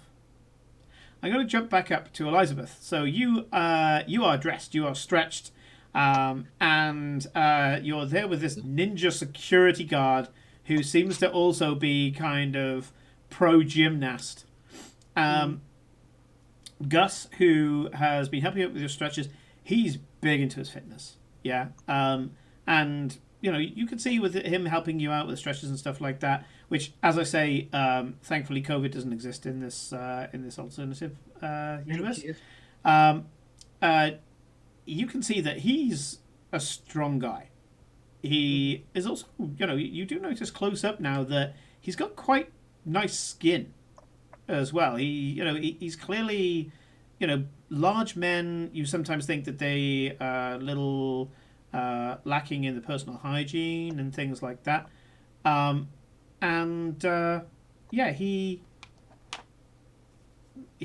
seems, I don't know, just a little shiny, kind of nice guy, salt of the earth kind of guy. Once he helps, and as I say, there's a real passion about fitness from this guy. He goes off and bench presses. Looks like he's put all the weights on, and he's just. At which point, Carla, who is the other person, runs up and goes, "You need to be checked, man." And you can see that she's checking him, and they're going, "There is no way that girl can pull those weights off him." But it seems to be that this is a regular thing. And she goes, "How am I supposed to be? Doing stuff with Beth if I'm supposed to be here checking you?" He goes, "Oh, all right," and almost flicks the weights back onto the bar, onto the hooks. Incredible amount of strength. He kind of powers off. He goes, "I'll go use the machines instead," and instead he's using some of the pull weights and things instead. And she goes, "Right. Show me this," and she tries to do like a really elegant kind of head level kick, but she does a kind of a roundhouse up into what is almost a ballet like pointed toe kick to the speedball, and she's going to try and get you to do the same. Okay. Right. I can lift a leg. I do Pilates. Me and Freddie, we get our Pilates on. Okay. What would I do? I will allow, because at this point it's I will allow either athletics or brawl. Athletics, let's see. The minimum diff is 2, but you can make it higher if you want. The higher you go, the more impressive it's going to be. Okay. We've already got the ambulance on call. Athletics, or which one did Brawl. you say? Yeah. Brawl. Yeah. They're about the same. Athletics is kind of like the dance style of this, so it's just moving your body in a particular way. It means it's not an effective attack, but damn, it looks good. Brawl is, no, I'm just going to go martial art in this shit. They're both the same, so I guess it doesn't matter. So, what I set the difficulty to? It must be at least 2, but you can make it higher if you want. So this is a thing I love about the Genesys system. I'll give you the base difficulty, but then if you're the type of person to really try and push it, you can up the difficulty. But if you fail, like for example, if you really throw the leg out there, you could end up doing something like pulling a hamstring or something. So She would try and show off because these guys, she's trying to impress them, I guess. Okay. Here we go. Oh, okay. So, you fail. You fail bad. And the pass fail on this is: did you execute the kick? You absolutely did not. But the advantage that I'm going to give you, that's the upward arrow. The advantage I'm going to give you is that you showed a lot of willing. Yeah. I should have had my morning mimosas, but it was so yummy. So you haven't lost any kudos with these guys. It was clear you went for it. That's where the advantage is that you went for it. And that's what increasing the diff was as well, is that you really tried to go and do it as cleanly as she did. You thankfully didn't get any threats with your failure. If you did, that's where suddenly you start getting a hammy or something like that. The more threats you would have got, the worse it would have been. And so if you got, like, for example, 3 threats, you actually would have kicked her. Oh, no. And you end up spinning just a little too much, and you're about to fall over, and this pair of muscly arms from Carla just kind of grabs hold of your shoulders, and Oh, it's like being held by a freaking robot. I'm seeing okay. chat at the moment. It's like being held by a friggin' robot, and she goes, "Okay, just maybe a little more control, a little less Well, juice, yeah." my mom always said practice, practice, and God damn it, Lizzie, practice. Okay, well, yeah, that's what we do.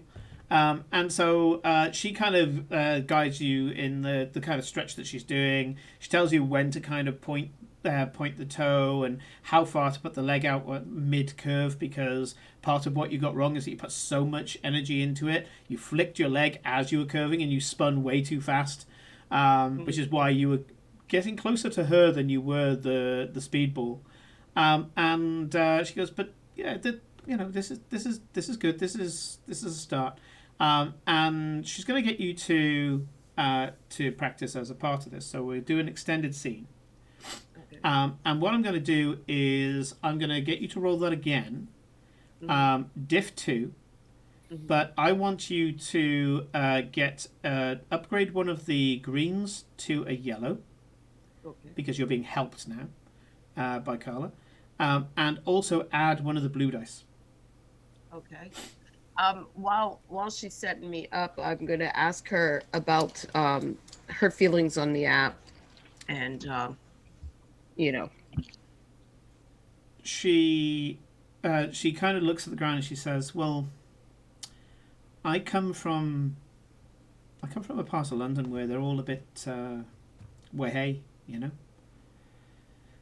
I moved down here from Liverpool, and when I saw how it was, I'd see the kind of echo chambers that Violette's talking about, you know, especially like in the gyms and the pubs and stuff, and especially, I mean, I've been a bouncer in pubs and clubs, moonlighting. A lot of us do it, and I see it, you know. I see that, you know, we need to start changing how acceptable it is to just trample over facts and things, and just, I don't know, just try to be a little more positive about it as well.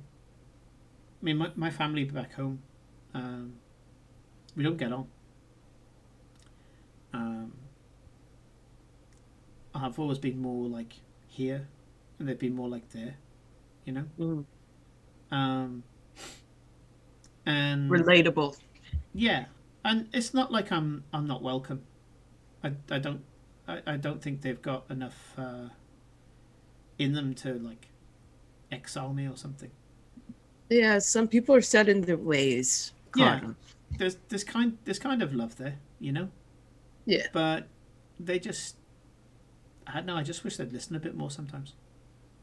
Me too. And then I turn to selfie and try to get her in. Do you mind? She actually leans into the selfie, giving you quite the hug as she does so. And then I'm just gonna say my new gym bestie, Carla, Okay. Yeah. in it, and try to get the Excelsior the regional Excelsior shirt. Yeah. In the picture. Shortly after that, after the practicing, with the 4 successes that you have there, you rip off a beautiful, completely elegant kick, and you do notice that as you're getting better and better, Gus has started recording on Carla's phone, recording each one and going, and he keeps deleting them, and then you rip off like the perfect high kick, and you know the toes just kind of badumph on it. You know, it's like precision. And he goes, "That's it. That's the one. That's the one. Oh, look at this. Look at this." Comes up and he's showing you and all the rest of it. And he gives it to Carla. Carla puts some of the text to go with it and puts it onto Avalon, which then pings on all of your guys' phones. This takes a couple of hours. So Yes. During that time, what have you guys been doing? Bear in mind, you've been given the thing to find Jaina Williams. Ilka would have taken maybe 5 to 8 minutes to go for a break to allow herself to deal with some personal matters, if we could, in real life, please. Yep. You want us to take a break? Yeah, that's fine. I just looked at the time and was like, oh, yeah, we're about 35 minutes over. Yep, we're going to take a 10-minute break. So we will see you in just a bit. See you then. Yeah.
and welcome back. I got a bit caught up in the RP and didn't do our usual 9:30 break. So the second you mentioned it, Helen, I was kind of like, yeah, kind of need a drink, need the loo. Okay. So when we left off, there was the announcement of the new app Avalon, and I was really pleased that Dave did point out that 4 days, being told as one of the PR heads that you've got 4 days to get ready to siphon a ridiculous amount of information through an app, is atypical, to say the least. Yeah. So thank you for pointing that out, because if not, I would have had to have put a bit of Deus Ex Machina to, I would have got an NPC to exclaim it. So when we left off, we had pictures coming through of Elizabeth now going elegant ninja on various bits of gym equipment. The workout is an absolute success. You didn't rip it off yourself. You needed help from others. But you listened. They were very happy to give this extra, and you even got to know them a bit, which made all the difference. This wasn't just a case of treating everybody as your minions. You actually asked about them, asked what it was about them that brought them here, and they were the fact that you asked about Avalon as well, what they thought about Avalon. They do talk during the rest of the session about what they want to do. They're going to be all about non-faddy workout. Yeah, so all about technique, things like that. And I'm drawing that a bit off my own personal experience of, there was a time when I was terrified of gyms, because when I went in there I was like, right, I know nothing, and I'm just going to make a fool of myself. And then I got in with some friends who taught me how to do certain techniques. Turns out it was more simple than I thought, but you don't know, and if you do some of that stuff the wrong way, you do end up doing yourself damage rather than anything good for yourself. And so yeah, he the two of them, Gus is he gushes technique, and he's a bit of a train spotter version of a gym freak. He's all about reading all the articles, dispelling certain things and bigging up other things, and he will shout down kind of faddy drinks and things like that don't really help all that much. It's just somebody trying to hype up and reinvent something, but then failing at it because they're not a nutritionist. Things along those lines. Yeah. I did see a couple of streamers who got sponsorship deals. Don't know how much they were being paid for it, but they were promoting a drink which was basically just sugar and flavoring in water. That was right. It. It was like powdered flavoring and powdered, basically sugar and maybe a bit of taurine. You add water to it, and it's basically like a really flat energy drink. And I was there thinking, wow, guys, you're doing that? What? And then when I looked into it, I was like, oh, wow, it's badly reinventing things, but hyping it and putting it in a really nice box. He really shoots down that kind of shit. Okay. And yeah, they're really pleasant to talk to. And yes, you've got Carla as one of your contacts now. So Carla is your gym buddy. Yes. Bouncer, workout girl, and apparently really good martial artist and acrobat. Okay. Knife Fist Gun 3 is a go. Hashtag bestie. Hashtag Carla. And then emojis, heart emojis, heart emojis.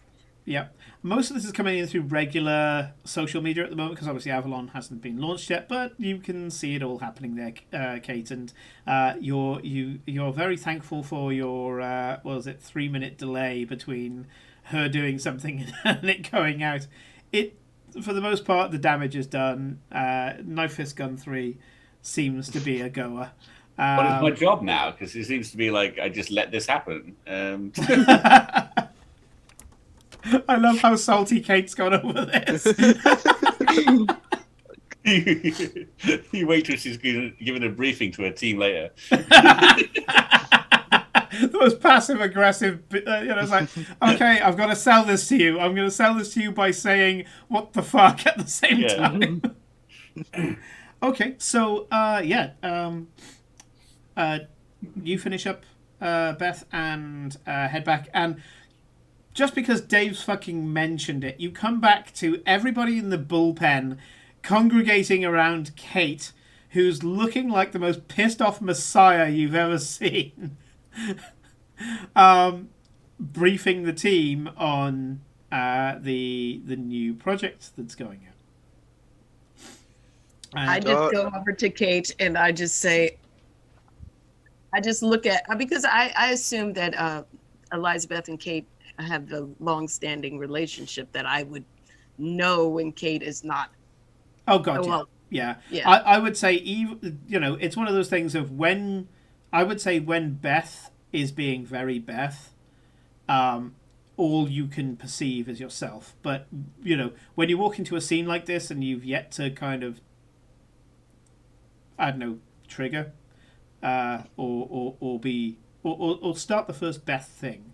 If you just see Kate, you would definitely kind of go, "Ooh, she's pissed off, and it's not me," kind of thing. Exactly. And then I would say to Kate, I take it the meeting didn't go very well, or something. Are you okay? Yeah.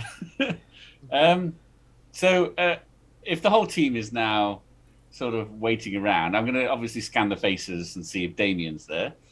He is not. Of course he isn't. Why would he ever be there? Okay, right. I will start by basically going over, attempted to go over to the desk with all the little D8s on them, and then go, where should we put this? And flip it over. Oh shit!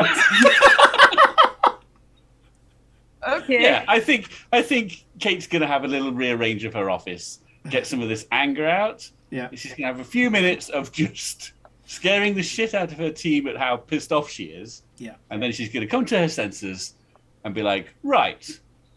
So I don't know how much you guys have seen about this, but it's coming down the pipeline. We're getting this new app, which is going to be dealing with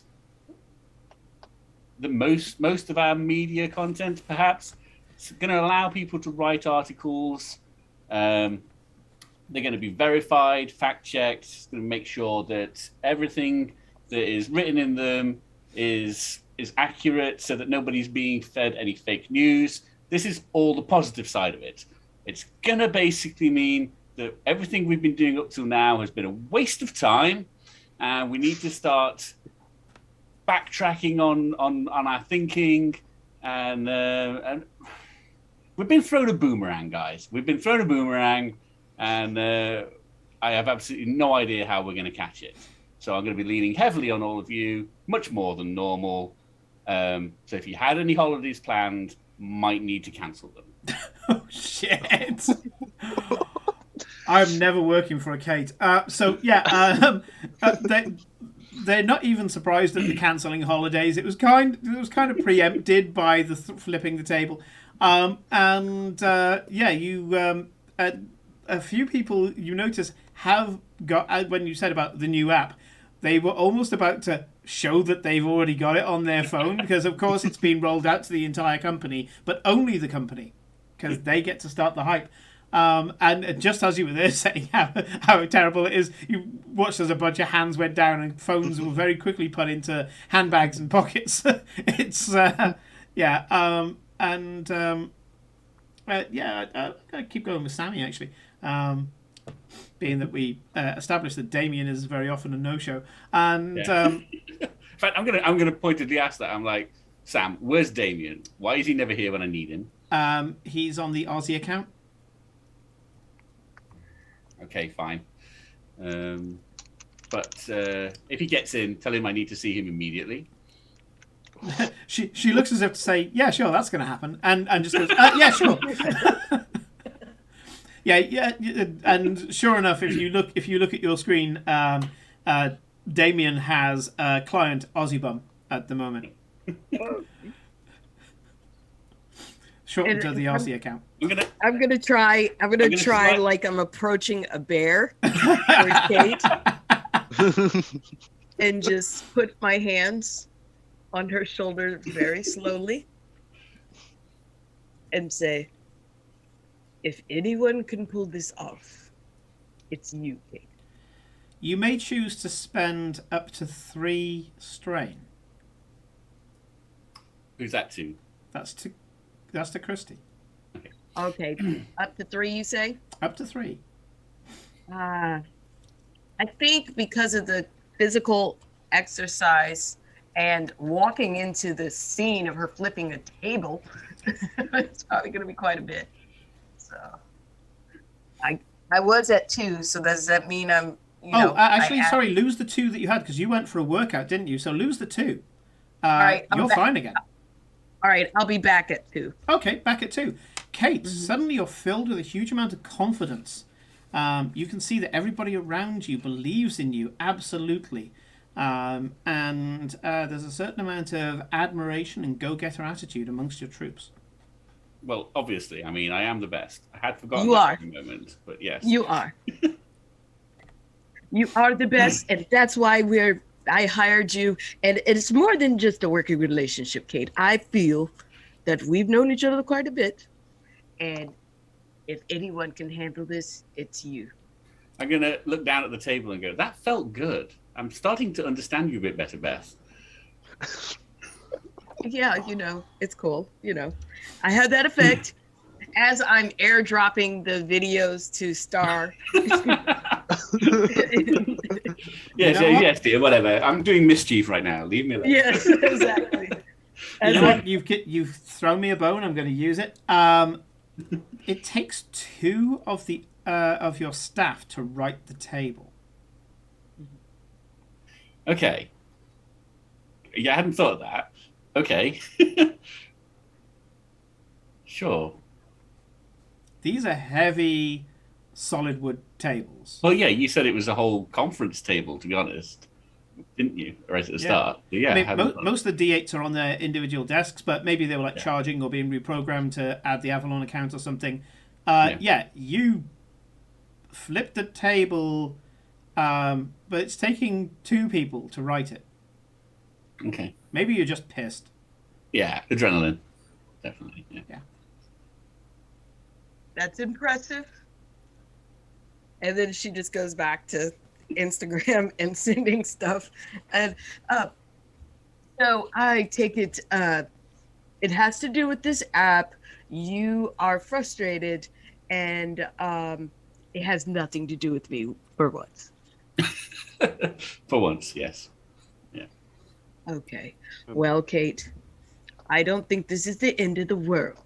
Just think of the greater picture that this is going out there to be something better than the hellscape of Twitter and Facebook. So let's concentrate on the positives. The positives is... Oh, you want me to tell you the positives? Oh, right. I'll get back to you. Okay. And then as she does that, she's going off. She goes off to... Okay. I'm going to shift focus to Ilka and Star. Ilka, you said 2 people were looking at my cane. Yeah, they were 2, I believe, clothing designers. I found my Swiss accent again. I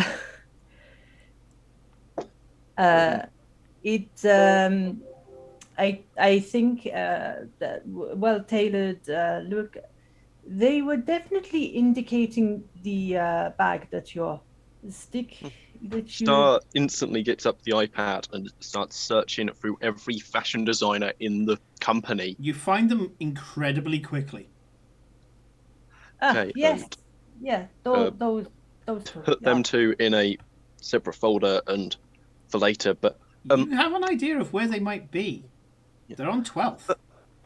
First, I think Kate will need some assistance. She ran off and she seemed quite annoyed. I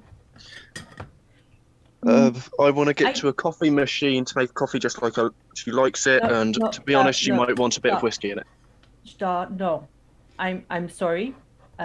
Kate will have to sort herself out. We have more pressing things to do. I appreciate that your role previously has been to support her, but actually you have a job which I need you to do now. Okay, I must go and see Lilith. I must do that very quickly, but I Yes. need you to find this Yana Williams. Now, Helen, I take a know. point of strain, Hmm? and Mhm. Star, you feel compelled to do as she says. Of, yeah, of course. It's top of my to-do list. Sorry, got a bit distracted. No, no problem, no problem. You have a very sweet nature about you. I understand, but I need you to find her. I think possibly a social media sweep might lead to some sort of Yeah, tracks. I can do it. Yeah. So you work on that. If you can track her down, go and talk to her. I have absolute faith that you can apply the necessary charm and It, pull out uh, the iPad back again. Go straight onto Facebook looking for Gianna Williams, Sure. and You start getting all the pre-hype. All of uh, the theories that she's going to be in this, she's going to be in that, she's going to be in the other. yeah, You do find her own social media. Oh, and by the way, Joseph, if you can kind of center yourself a bit in the camera because you keep. this way. Yeah, yeah, that's cool. Yeah. Yep. The you get to her Facebook, and you do notice that she is really glad that a particular type of coffee is back. She's in a Costa coffee. I think they've got like golden. I think it's a golden cappuccino and golden coffees that they have at the moment, which I have no idea what makes it golden, but whatever. I went into Costa the other day and I saw it. And she's really glad they're back. I don't know if they're back, but whatever. And she posts that. You do see a couple of indicators as to what Costa it might be, but as you're doing that, take a point of strain. You immediately know which Costa it is. And suddenly you just get this brainstorm of going, hang on, why is she there? That's nowhere near where she lives. And you start investigating. I would like you to do me a computers check, please. Is that?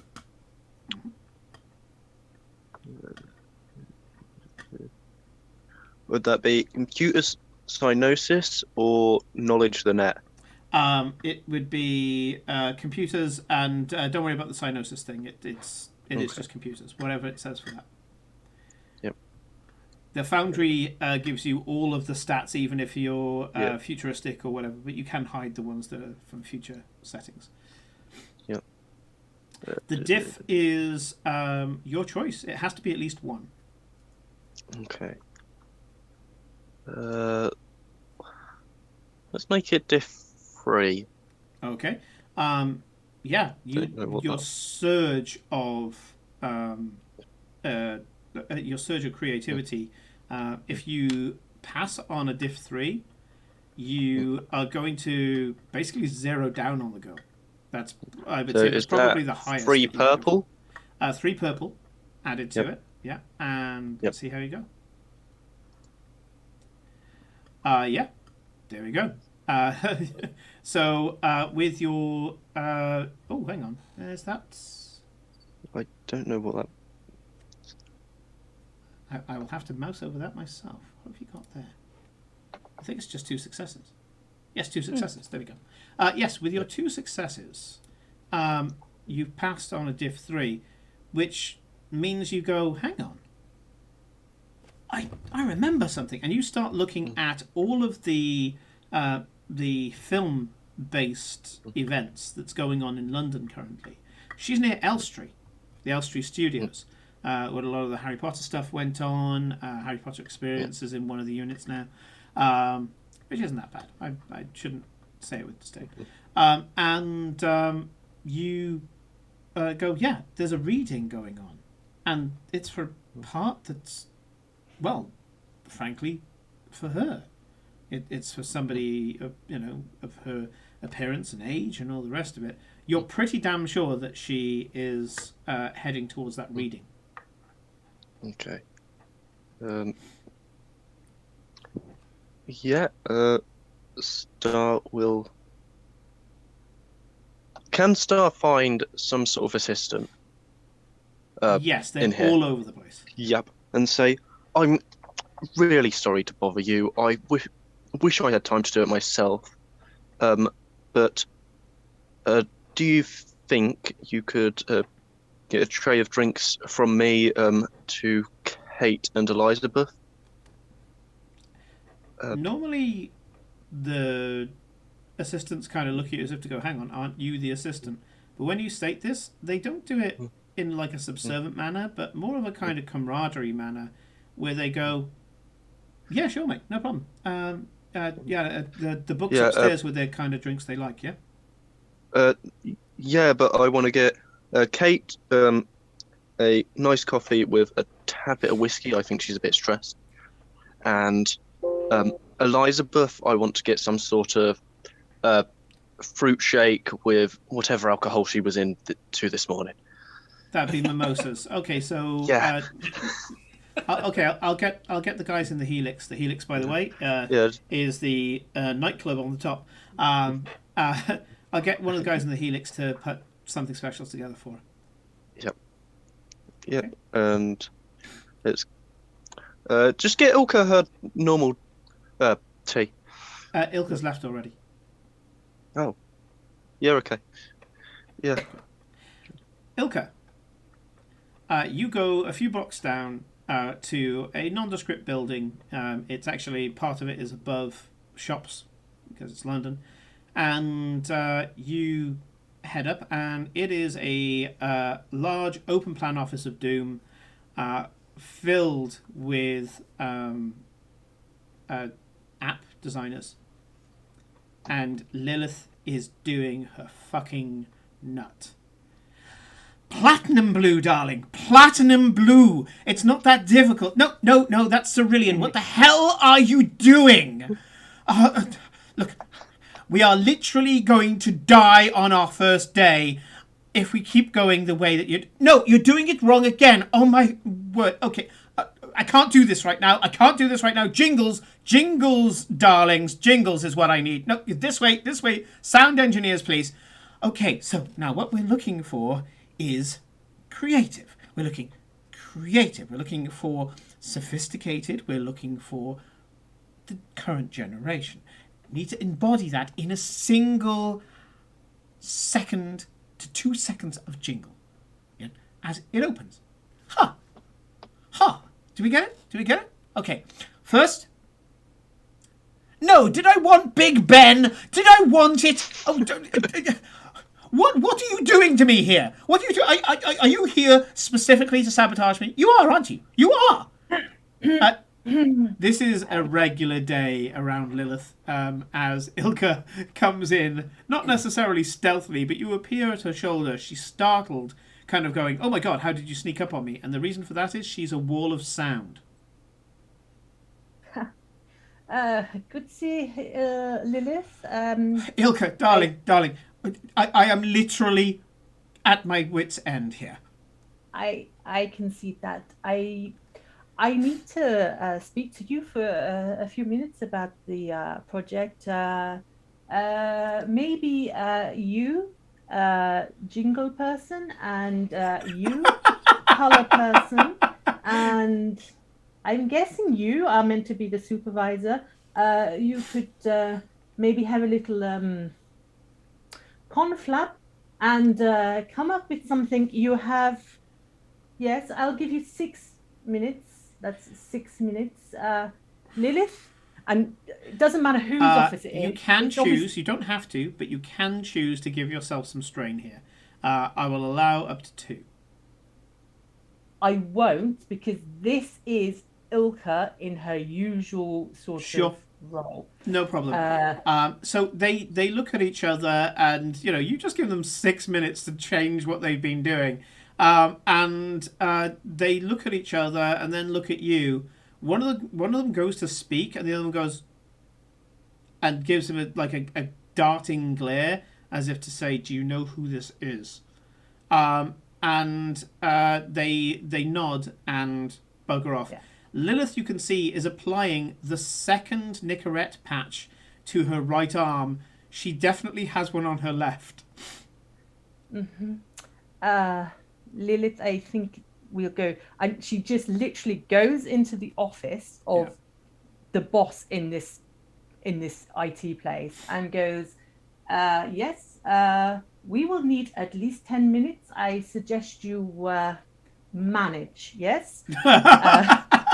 Okay, this guy Martin is like top of his game, and he's like, "You're checking me out of my office." Sees Lilith, who is basically a shaking wreck at the moment, kind of like a velociraptor on LSD, and kind of goes, "Yep, I don't want to be in the room with her," and he just scarpers.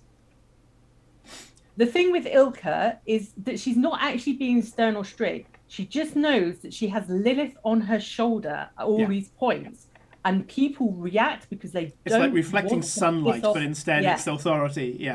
Yeah, they don't want to piss off Lilith even more. They understand what Ilka's trying to do, even if it comes across quite harsh sometimes. Yeah. Okay. So you guide her in, you close the door, and she goes, "These are literally the worst in the business," which is not, but she got to say literally again. So. Yes, literally. Lilith. I think you might need to take that patch off on your left arm. It looks. I need to quit, darling. I need to quit. And then she looks and sees that she's got indeed 2 of them on one arm. I think that's possibly too much. Maybe overstimulated. Yes. If there's one thing to describe Lilith right now, it's overstimulated. She peels off the old one because she's kind of like, "No, I want the fresh hit." She peels off the old one and slams it on his desk. So it's not just this fucking nasty ass Nicorette patch that's just slapped next to his mouse pad. And she goes, "Okay, what happened in the meeting? I couldn't attend. I couldn't leave this alone, darling." Absolutely. Meanwhile, Ilka has been getting into her bag, and she's drawn out a bottle of water, a banana, some what's that fizzy vitamin C energy thing? Yeah, I know what you mean, like smart water kind of stuff. Yeah. Oh no, not the smart, the tablet. Barocca. Yeah, that stuff's amazing. There's 3 Barocca, and she's just very slightly pushing it towards Lilith, not in an aggressive way, but she knows. You know that anything just put within range of Lilith is normally grabbed, and she grabs it and chunks it down.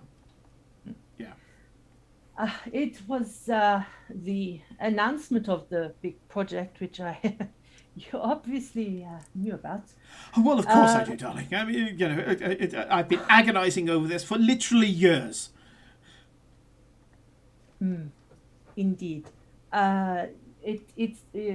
Violetta, she did very well, presented it very well. It was an interesting audience combination. But yes, we all have the app. I know, it's awful. It's terrible. How are we going to do this? You will manage. We have 4 days until we go live, and you are right that blue is the wrong shade and the wrong tone. You are completely correct. I will make sure that they understand. I will. I believe they are not using the full Pantone color chart that you specify. I will make sure that they have that to hand. Actually, and I will just send it to the whole of the office. Suddenly get this sort of email saying these are Lilith's Pantone color choices. You will only choose from, and then there's a whole palette. Sure. Yep. Okay. I mean, there are like still 50 blues, but like it's quite clear that she can now specify exactly which blue she wants. And that will be fine. The jingle we may need to work on. Now, it seemed to be taken well. I see that we already have a video. Elizabeth has been working out in the gym. It's most impressive. Yeah. Yeah, she takes a look at it and she goes, well, of course, star quality and all that. She seems to be a little bit better for the water. And now she's got a comfort blanket. So she's she's feeling a little bit better. Yeah. I mean, this will work. I think this is a fantastic sort of first editorial. I love the way that they have presented it. I think I will. I maybe will talk to now.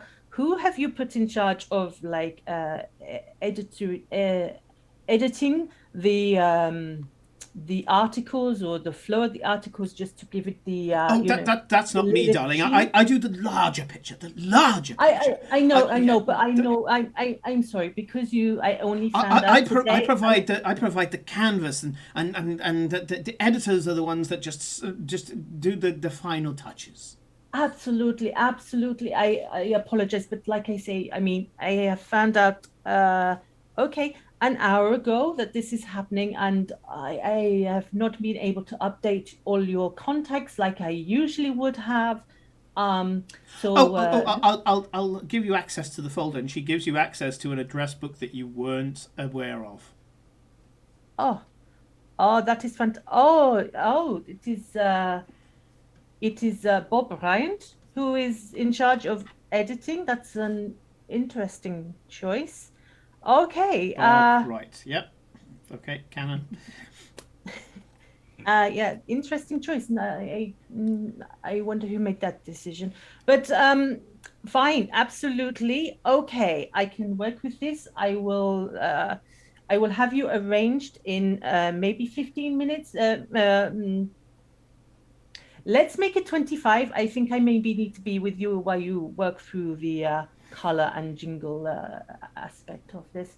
Now, is there anything else you need right now, or I need to be doing for you? No. Let's just get the color and the jingle, and then that is it. These are the pièce de résistance, the tiny garnish on top. But without it, the whole picture is literally ruined, darling. Yeah. Lilith, you can do this. Your work is amazing. I do not lie to you. I cannot lie to you. You have got this. It will be stunning. Yeah, give me a leadership or a charm. Can I take some strain for it? You may. For that? Yes, you may. As well. So if I take one strain and then do my roll, would that be acceptable? I will flavour it accordingly. Thank you. Yeah, I will set that. So leadership or what was the other leadership option? Or charm? Yeah, we're going leadership. And what's difficulty? The diff for neurotic Lilith. Oh, here we go. I think we're going to roll the first red of the campaign, guys. Let's see. Yes. What represents her pig-headedness? 1 red and 1 purple. Jesus Christ. Okay. Good luck, Ilka. Okay. Oh my God. This is fantastic. This is fantastic. Oh, I get to do something really nasty to you now. So the X's are failures. The arrows are advantages. And that big square with an X in is a thing we call a despair. The first red we rolled and we've got one. Despair is described as the worst thing that can possibly happen from the outcome. And it counts as a failure as well. Mm-hmm. So this is what happens. You are trying to big her up. Yeah. You really try, but in doing so, you kind of really push yourself as the authority here. Yeah. And even though you're telling her, your work is amazing and all the rest of it, you're coming across as almost an adult condescending a child. And in her neurotic state, where she knows that everything is riding on this app, the stakes have never been higher as far as she's concerned, and this is a person who burns hot anyway. You watch her visibly deflate in front of you.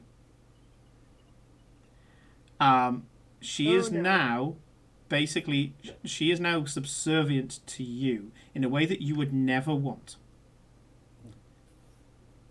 So, in a way, in a different scenario, in a different character, you would be happy with this if you were trying to be a domineering character. This would probably be a really good outcome for Kate, for example. This is a terrible one for you. You do get some advantages, and the advantages are that Lilith is still functional, and she is going to do the work. She's going to go and do it, but she's going through the motions. Her spirit is crushed by the fact that you, the clearly more capable, more calm person, she sees herself reflected in you and sees herself below you. And this is a profound moment. This isn't something you can just RP your way out of. She's fallen. Her confidence has been crushed under your foot. The fact that you put strain into this means you amplified the effect in either direction, and you went in the direction you didn't want to. You notice that she will not normally, if Lilith is going somewhere, she will stride from one place to another, and you have to keep up. When you leave this office, she's walking behind you. Oh no. Oh no. Oh no. Ilka is internally, she knows something has changed. She can see what's happened.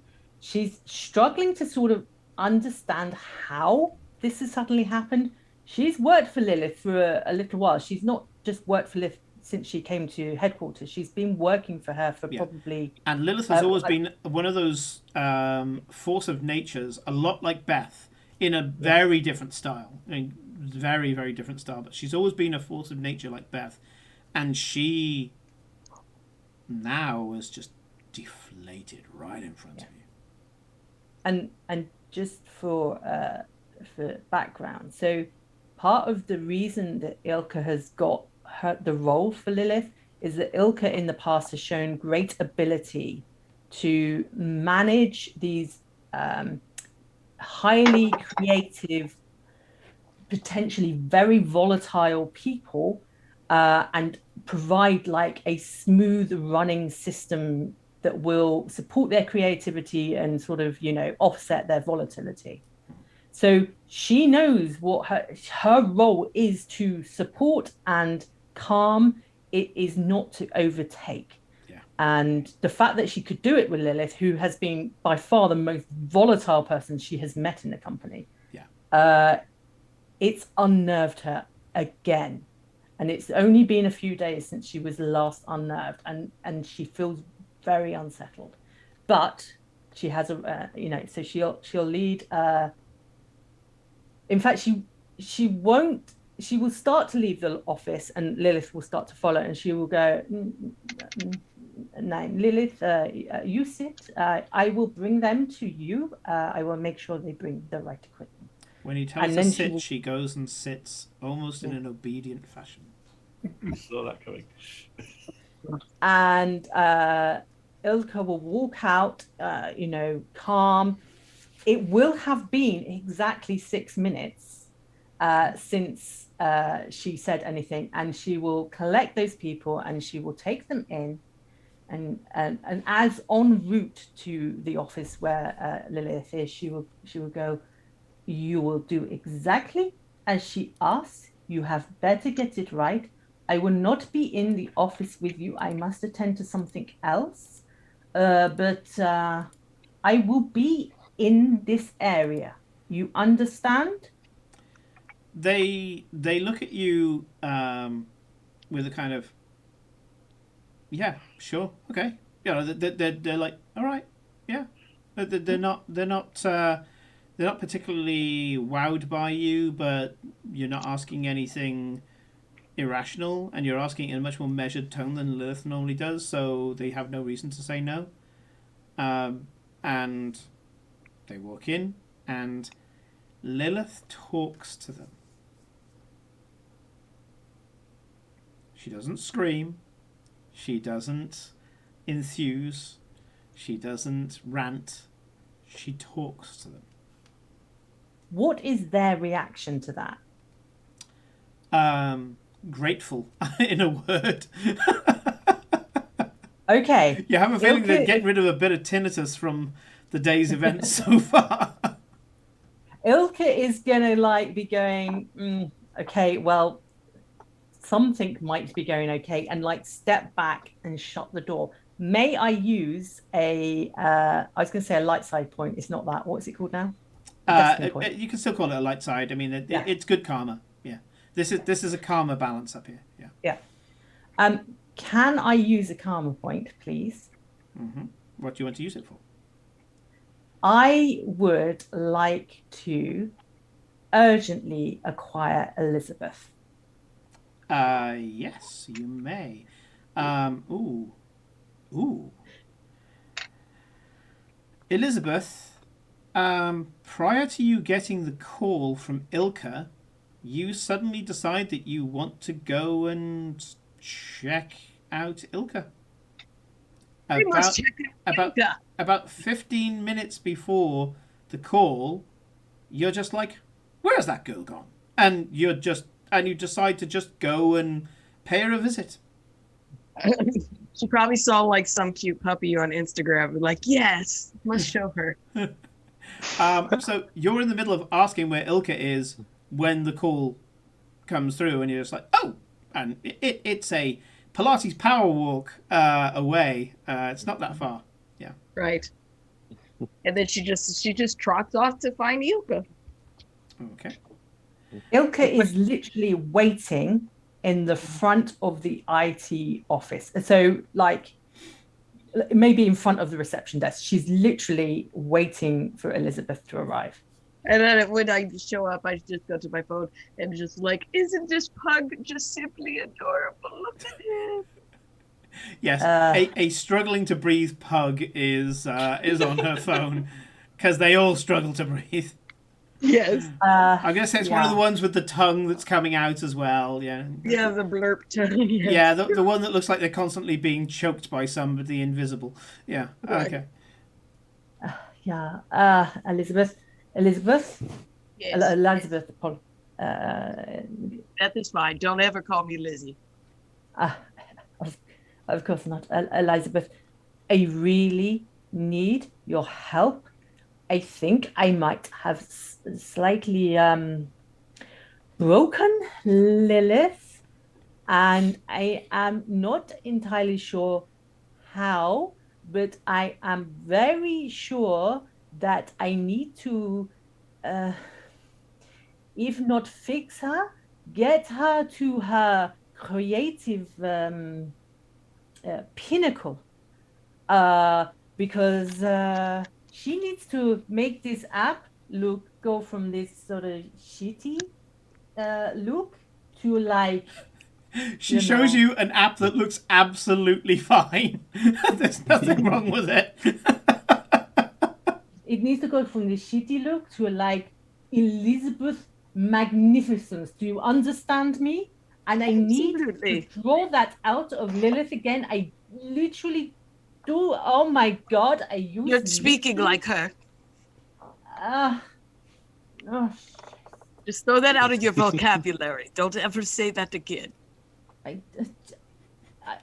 don't know what I'm did. God damn you, Christy. Okay, I'll add some XP. Damn you. I don't know what I did, but she was meek with me. She was compliant. This is not Lilith. And I need the right Lilith here. I don't know what to do. I need you to do something, and I need you to make sure that those people in there they that they get the full creative like influence of her. Oh, no problem. I got this. I'm desperate.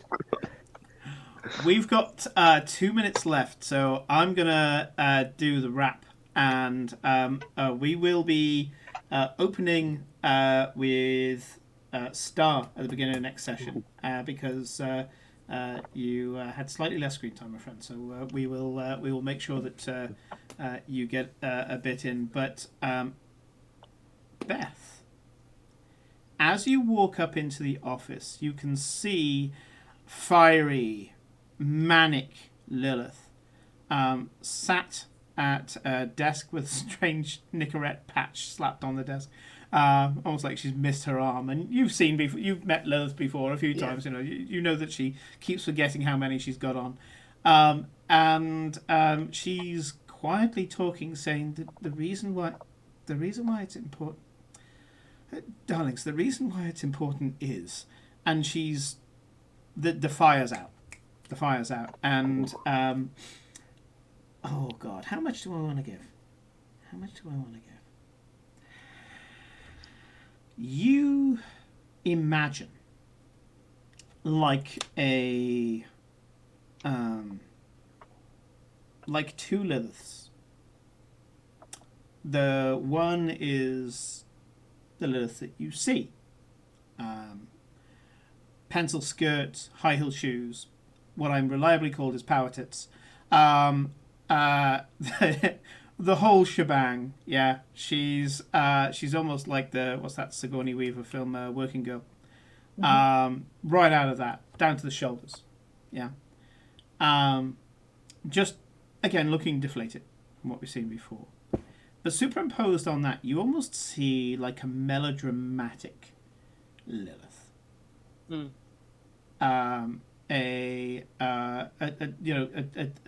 a second imagined Lilith.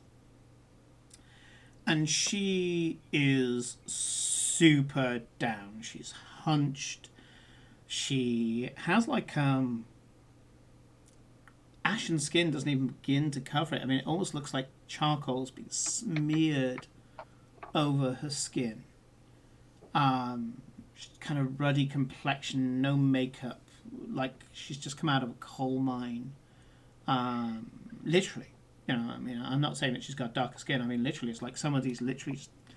Oh God, I'm using literally now. Like she has smeared coal dust on herself.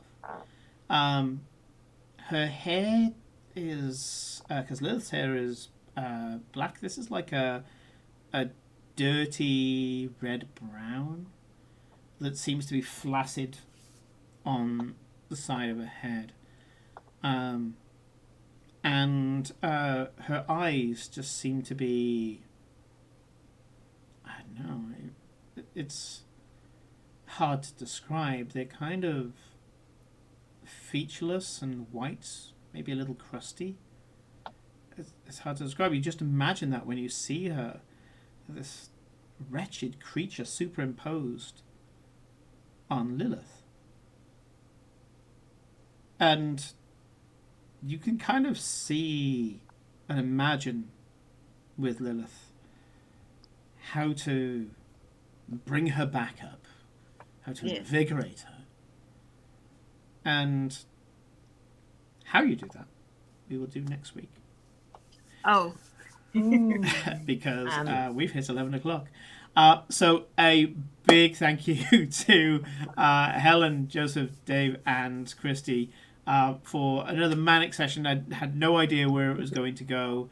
And you've seen a little bit more about what's going on. You've hit a few notes on this, so I'm going to call this 8 XP for this session. Okay. And I'm very impressed, considering, I said from the start, you guys aren't going to know what the fuck is going on. And yeah, you're throwing yourself into it. And I saw a couple of you going, okay, I'm not quite sure what's happening to me, but I'm going to lean into it a bit. And a couple of you did. So really, really loving that. Only thing left to do before we say goodbye and raid is Dave. Oh yeah. Complete terror in his face. Oh, I have no idea. I am going to go with what I was thinking last week from the first session. I'm not sure that this is going to be right, but I've no clue, so I'm going with that. So I'm going to say Neverwhere by Neil Gaiman. Holy shit! Everyone take an extra 15 XP. No way. You're the best, Dave. Holy No shit! way. Session 2, bitch! My God! Technically, it would have been session 1. He just decided to go with his original pre-game choice. Yes. As I said at the beginning, I was thinking Dave and I have was been thinking very this similar in after how we Helen- do things, and we know each other very, very well. And I was like, oh shit, he's going to go for it. He's going to go for it. And I was thinking this from Helen's intro. Just to put you where this book came from. That was the first clue for me that it might be Neverwhere.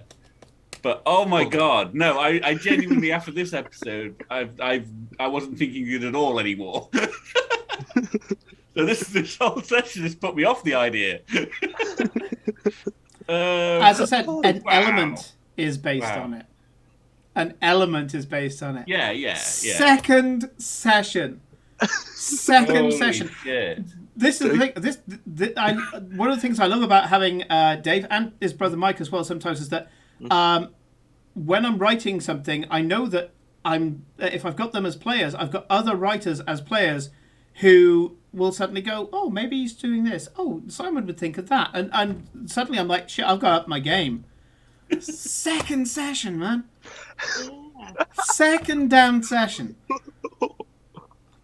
Oh, that's cool. Okay, so we're at 28. You're at 28 now. 28 Yeah. XP. Enjoy Sounds the like amount I can XP. spend. Okay. Oh, shit. Okay. Thank you everybody for watching, and thank you for RPing in chat as well. So Hermit is apparently now one of the sound guys. Was it? I was reading. No, he's in marketing. Oh, he's in marketing. Oh marketing. God. He's in Oh, marketing. he went to the dark No side one on that likes one, didn't he? marketing. Fuck me. Okay. He did not use Lilith-approved music in a social media puff piece, and Lilith was very unhappy. I see. And yeah. he suggested that the reason that he went with a different bit of music was to approach the younger generation, and this is the message that mysteriously was removed from the CC to Lilith. And then a private, very secure message was sent from Ilka pointing out that may not be the best way to say things to Lilith, but that Lilith will never see that message, basically. Yes. Thank goodness. Based on guessing the book right, Simon, I now require from you a list of every name that's been mentioned so far in this game. Oh, let's see. Let's just reel off some quick ones. So Jaina Williams, Gus, Carla, Leonard, Shiva, Samira. Even worries me. She now worries me more than 20 minutes ago. Yeah, the app is called Avalon, and Yes. the rival company is Morgan and Knight. I'll leave you with that. Morgan and Knight got me thinking at first. I was like, possibly. Holy shit. That has changed everything about how I'm thinking about this game now. And I know now that Dave is going to overthink the next 7 days. I've overthought everything up till now, so yeah, no change there. Okay. Fantastic. Thank you, everybody, for watching. We're going to go on to our goodbye screen, but hang around. We will be raiding. Good night. Good night. All right.